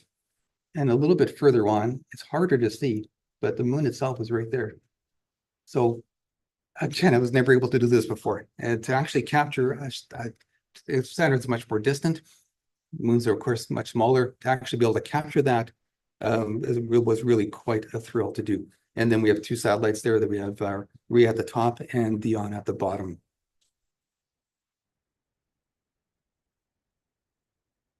So here's some lessons I've learned during this trip. Don't sell a smaller scope first, short. So the image here on the left is an image that I just showed you before that Eric took, and the image that I took with the C9 corner. They're taken about the same time. I think we're only about 20 minutes apart. And the resolution that you can see in the C14 under the exact same conditions are, of course, better. You see much more fine degrees of resolution, and which is only understandable because we're dealing with a larger size scope. But when you start comparing a lot of the features, you can see a lot of the features in the 9¼ image that you could in the C14. Even some detail within the great red spot is still present within those two images. So if you are, whatever reason, want to do this, and you want to take a scope, but you can't afford or can find a way of getting a larger scope with you, don't feel yourself shorted, because a smaller scope will actually blow your doors off with what it can do when you have the right seeing conditions. And like even a C8 will be remarkably good from locations like that. So why travel for planetary imaging? One image here, the image on the left, shows what the best image I was able to capture from home with a C9², and the one on the right, the best image that I captured with the C9² from Curacao. I was pretty pleased with the image that I captured from home, but to me, it almost seems like you took a veil and removed it from the image from home to get the kind of resolution you can in Curacao. That's it. I couldn't think of a better way of graphically showing you the differences between the same conditions there. And that's the reason why we do it. So some final thoughts. After doing this for a good 7 years, I wasn't entirely pleased with my results. Sure, I did get some good results from time to time, but not really exceptional ones. And then when we had some decent seeing conditions here, and I thought, okay, these must be about an 8 out of 10. And then I was looking online and seeing other images that people were taking, so similar seeing conditions. I thought, well, there's no comparison between the images. Mine was looking really, really poor by comparison. So what was I doing wrong? Was I doing something wrong with my workflow? Well, so basically what I needed to do, and what this trip provided me, I needed to go to a place with excellent seeing conditions to establish a level playing field. And once you do that, I was able to compare my images against other images worldwide, also with excellent seeing conditions, just factoring the aperture differences of the scopes, of course, including Eric, who's imaging the same time I was with a C14. So by able to do this side-by-side comparison, it really helped me validate my imaging process to know that I really was on the right track. And I wasn't able to confirm that until that trip, which was really worth its weight in gold to me. So folks, thank you very much for your time. I appreciate it.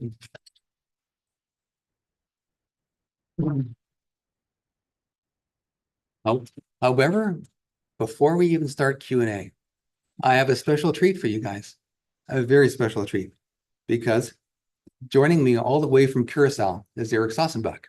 And this is a real privilege to have Eric join us. Eric, can you hear me? Yes, good evening, Mike. Oh, we're just trying to adjust the volume. There is some echo now. Oh, Can you hear me? No. okay, Eric, we can't talk together this way, so I have to give a break between our conversations because we're getting a lot of feedback. But thank you so much for joining us. It's really much appreciated. I have grieved and spent time with the community. Sure, and I like to compliment you, Mike, with an excellent presentation, and you also did a fantastic job being an ambassador of Curacao.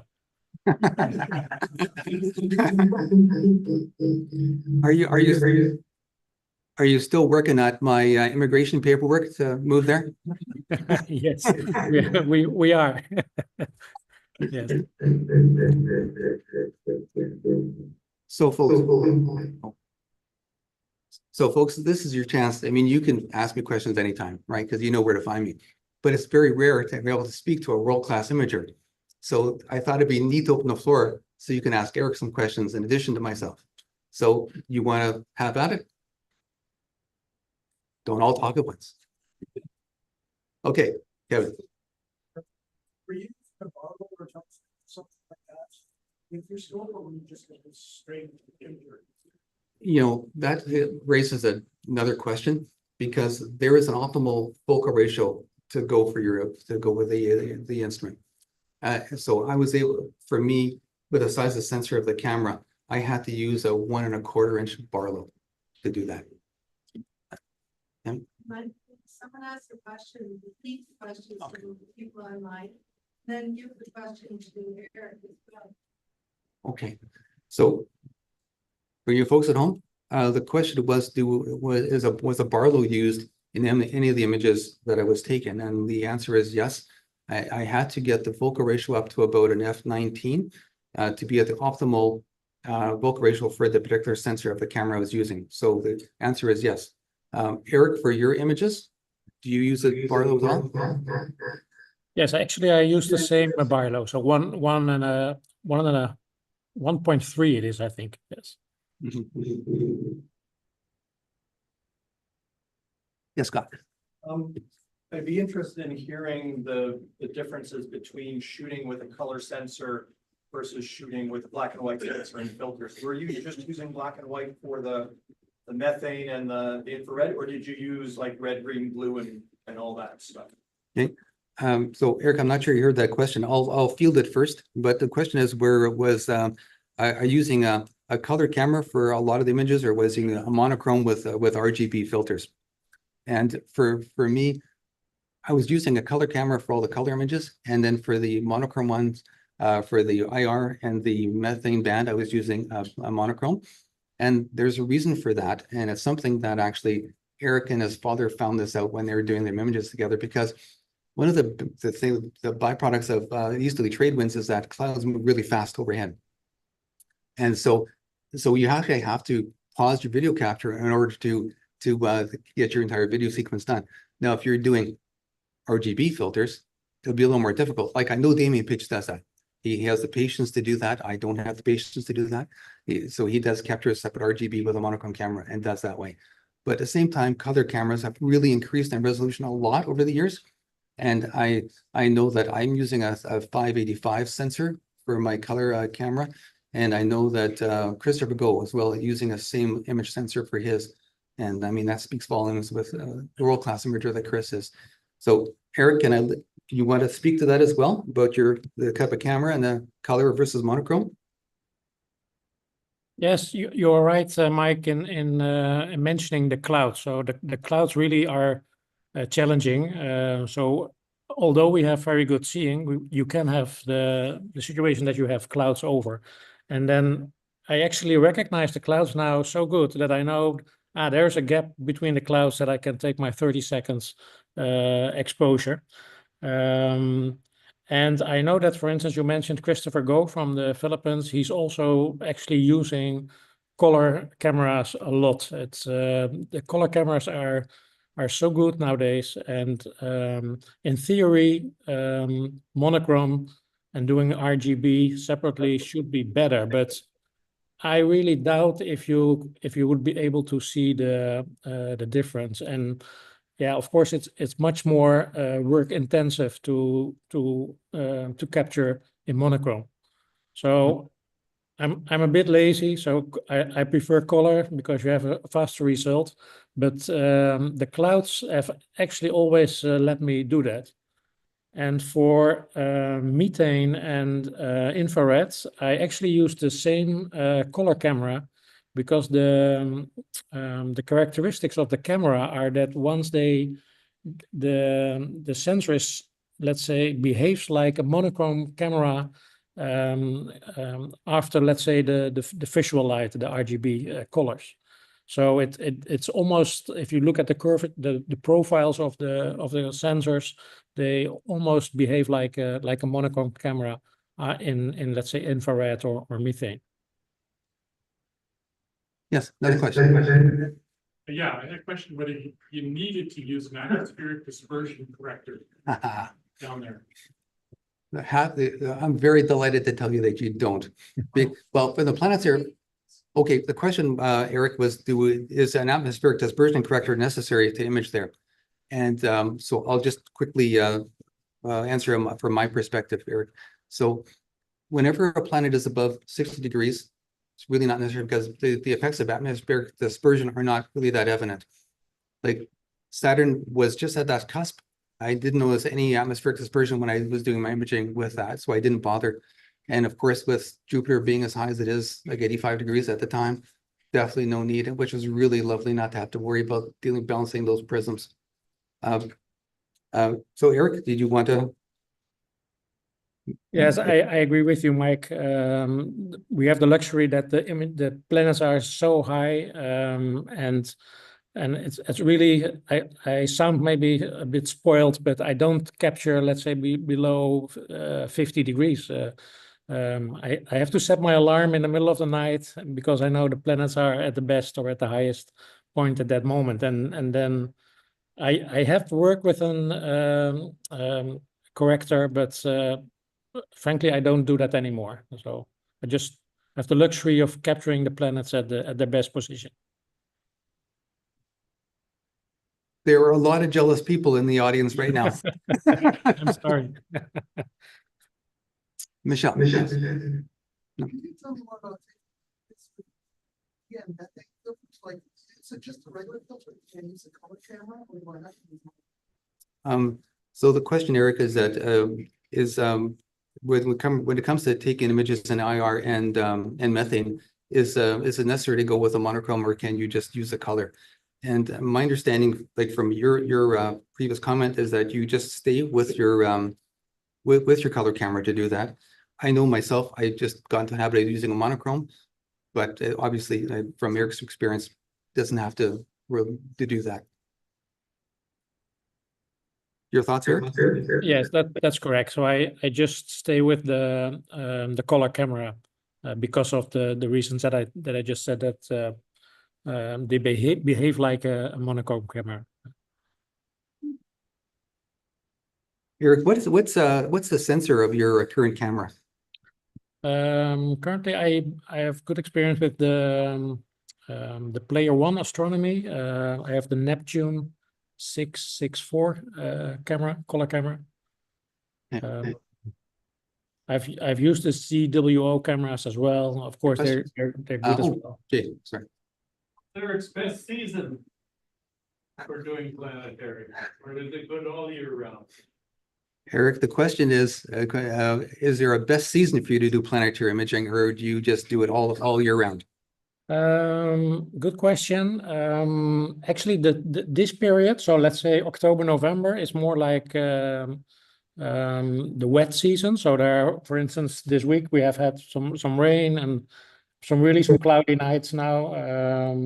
So then And again, I'm spoiled and like I cannot image for 1 week or 2 weeks.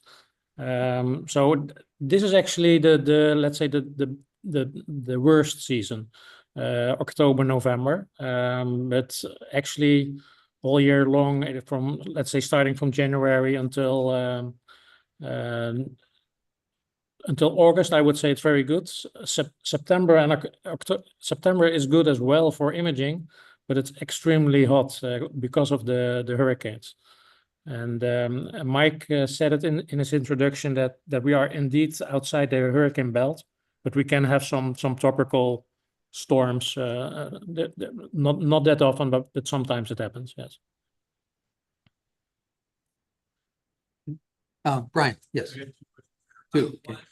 How many days of imaging did you You should ask Tammy that question.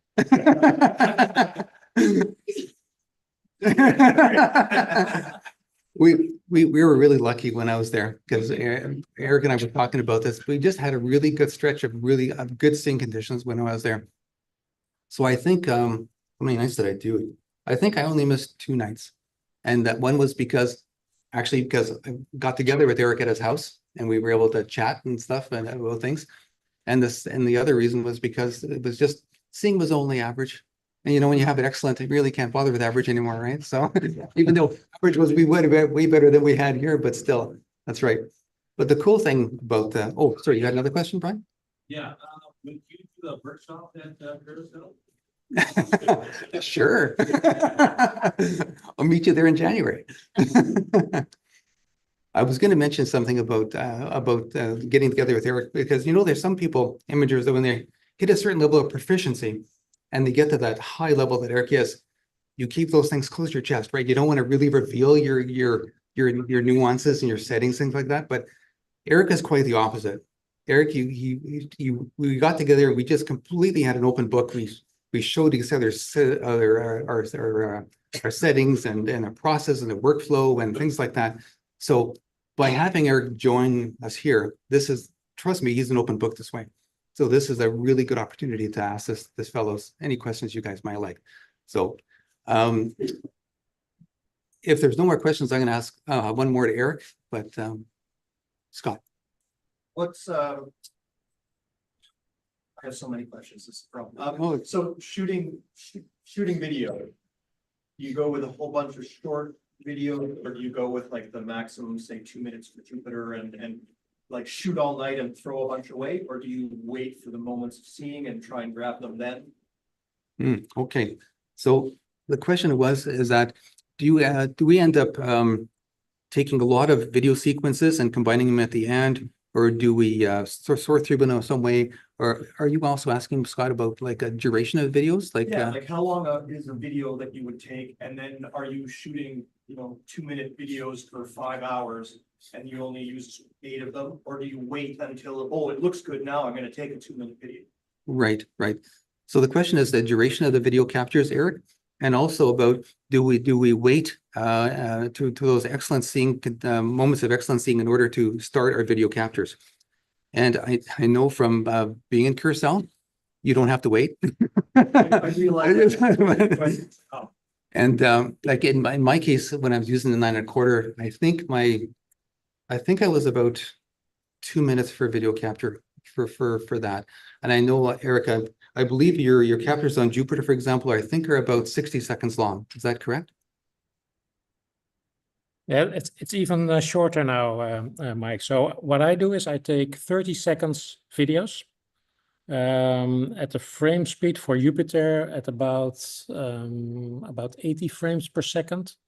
So then I end up with, let's say, 2,500 frames in 30 seconds, something like that.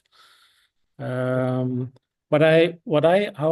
way I plan it is let's say in the middle of the night, let's say at 3 a.m. Jupiter is at its best. So I set my alarm, let's say half an hour before. As Mike told you, I can roll my setup outside. I can have it, let's say, up and running in I think less than 5 minutes. And I start capturing. So I pay a lot of attention on focusing. I have a motor focus, but I do it manually. So I just zoom in, zoom out, or in focus, out of focus, and I capture the video. And most of the times I directly process one just to see how it is. And in meantime, I have a sense that I know, this is a really good evening, or it's a bit disappointing. And then I start capturing, most of the times I capture like a sequence of 3 videos. Then I do a refocus, then I take another 3, refocus, another 3. And then depending on what my idea is, if it's really good, I switch to maybe methane or infrared. And depending on the session, I capture maybe 20 videos, or and sometimes I think now I have enough, so I can stop. But then I think it's the seeing is even increasing. This one is even better than before.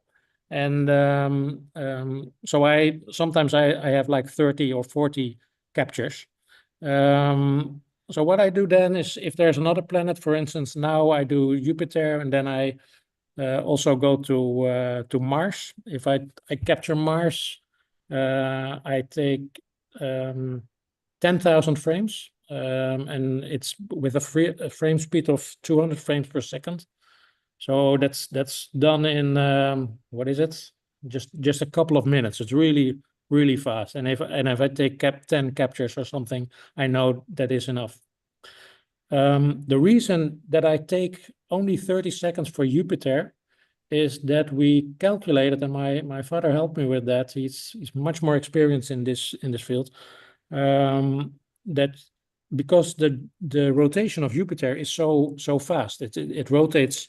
A full rotation is taken, I think, about approximately 10 hours.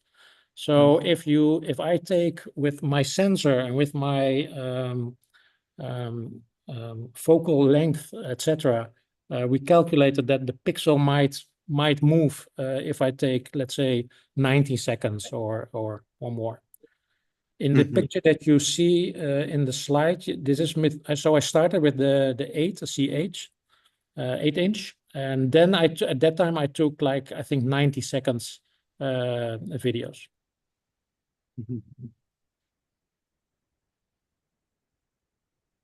So that's an interesting segue too. I was going to ask you, Eric, for the benefit of the people here, is that there was a few years ago, I forget, it was like 2018 or 2020, you're doing an imaging campaign with your father on Mars. And at the time you had your C8, which is the same one in the picture here. And your father was using a C14 in the Netherlands. And I think my understanding that your C8 was outperforming the C14 on numerous occasions. Is that correct? Am I remembering that right? Yes, that's correct. That was his. He was really astonished by the quality of the seeing, and he was also wondering, why are there only so few people on Curacao who do this, who have this passion. I think there are only 2 or 3 doing real imaging here, and then there are some folks on Aruba as well. But we are really blessed with an excellent seeing, and actually the CH was my second telescope, and around the world people were actually really amazed that the images that I produced was done with an 8-inch telescope. So that again speaks volumes for people that aren't able to bring a large scope with them. You can accomplish some really, really nice imaging and results with a fairly modest scope like a C8. Yes, Tammy. For citizen science, what is the results? What is generated by images in this? The question, Eric, is that we do this sort of work for citizen science and pro-amateur collaboration with professionals. So what are the results of this kind of effort that we do for this? And we know that the Juno space probe is currently circling Jupiter, and the scientists there work directly with the amateur community, and they actually target their cameras to see certain aspects of Jupiter that for their probe. And because there's no way that professionals can ever cover the cover planets as well as amateurs can, because we're I think the number of planetary imagers that are serious about doing this for amateur collaboration is probably around 200-ish worldwide. Now I asked Eric to confirm that, but I think it's around that number. So yeah, we can cover the gamut quite well. And monitoring Martian surface developments, for example, dust storms is quite popular for, we can ask for that too. And whenever there is a pair growth, which is one of the orbits of Jupiter, it happens.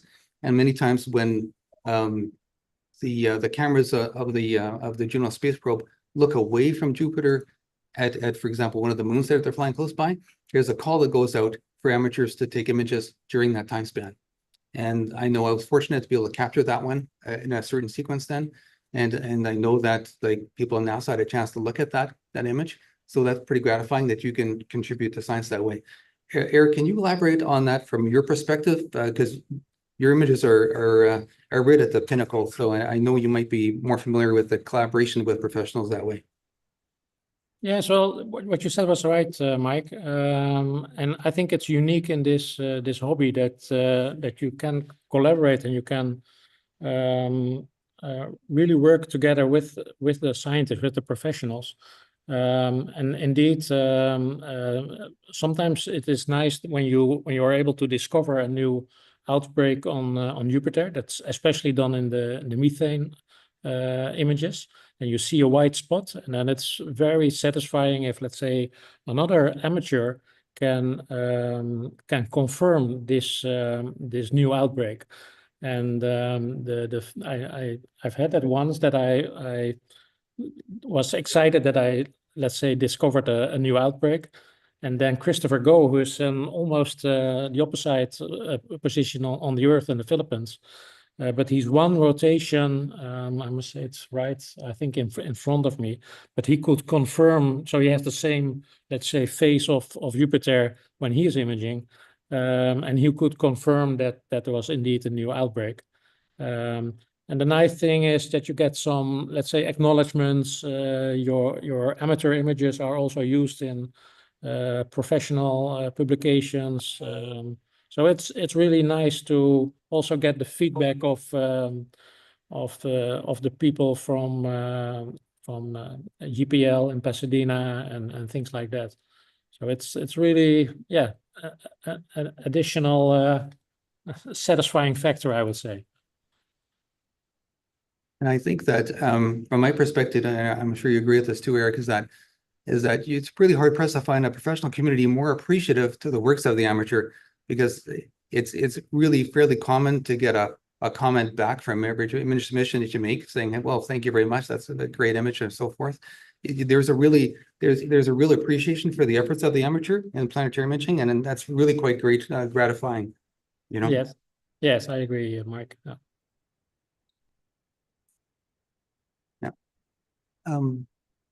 Any further questions? So we're all going to Ursa. You betcha. Yeah, you betcha. Tammy may wonder that we all of a sudden had a B&B set up there and Lots of comments coming in on the chat. Amazing presentation, great presentation, amazing presentation, fantastic presentation. Oh, geez. So, Eric, is there anything that you like to talk about a little bit before we sign off here? No, I really would like to again compliment you for a great presentation, Mike. It was nice that I could join you and listen to your presentation. I look forward to meet you again here. We'll hope for a good time imaging and on Datelight as well, of course. I want to thank you all for your attention and wish you a lot of success with your imaging. Thank you, Eric. Thank you.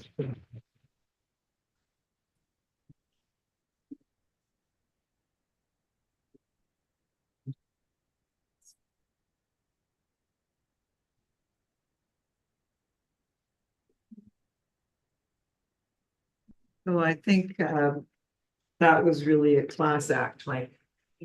You know that, you know what this is. This is our regular token of appreciation, which you deserve doubly. So now I wish it was bigger and more marvelous than it is. Well, thank you. And I really want to thank you for giving us the opportunity to hear from Eric. That's really a special treat. And I imagine his father has a lot of stories he could tell also and add even more or a longer experience to it. But just marvelous to have that kind of expertise and to see how you've grown in this and are shining nicely. So thanks again, Mike. Let's give him another round of applause.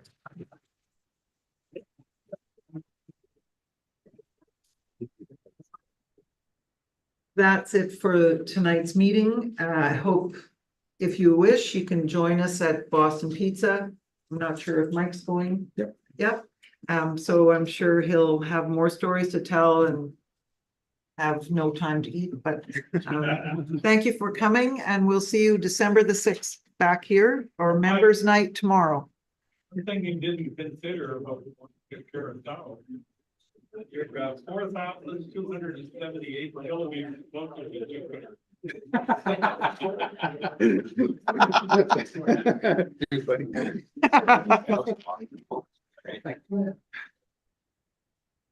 You're going to be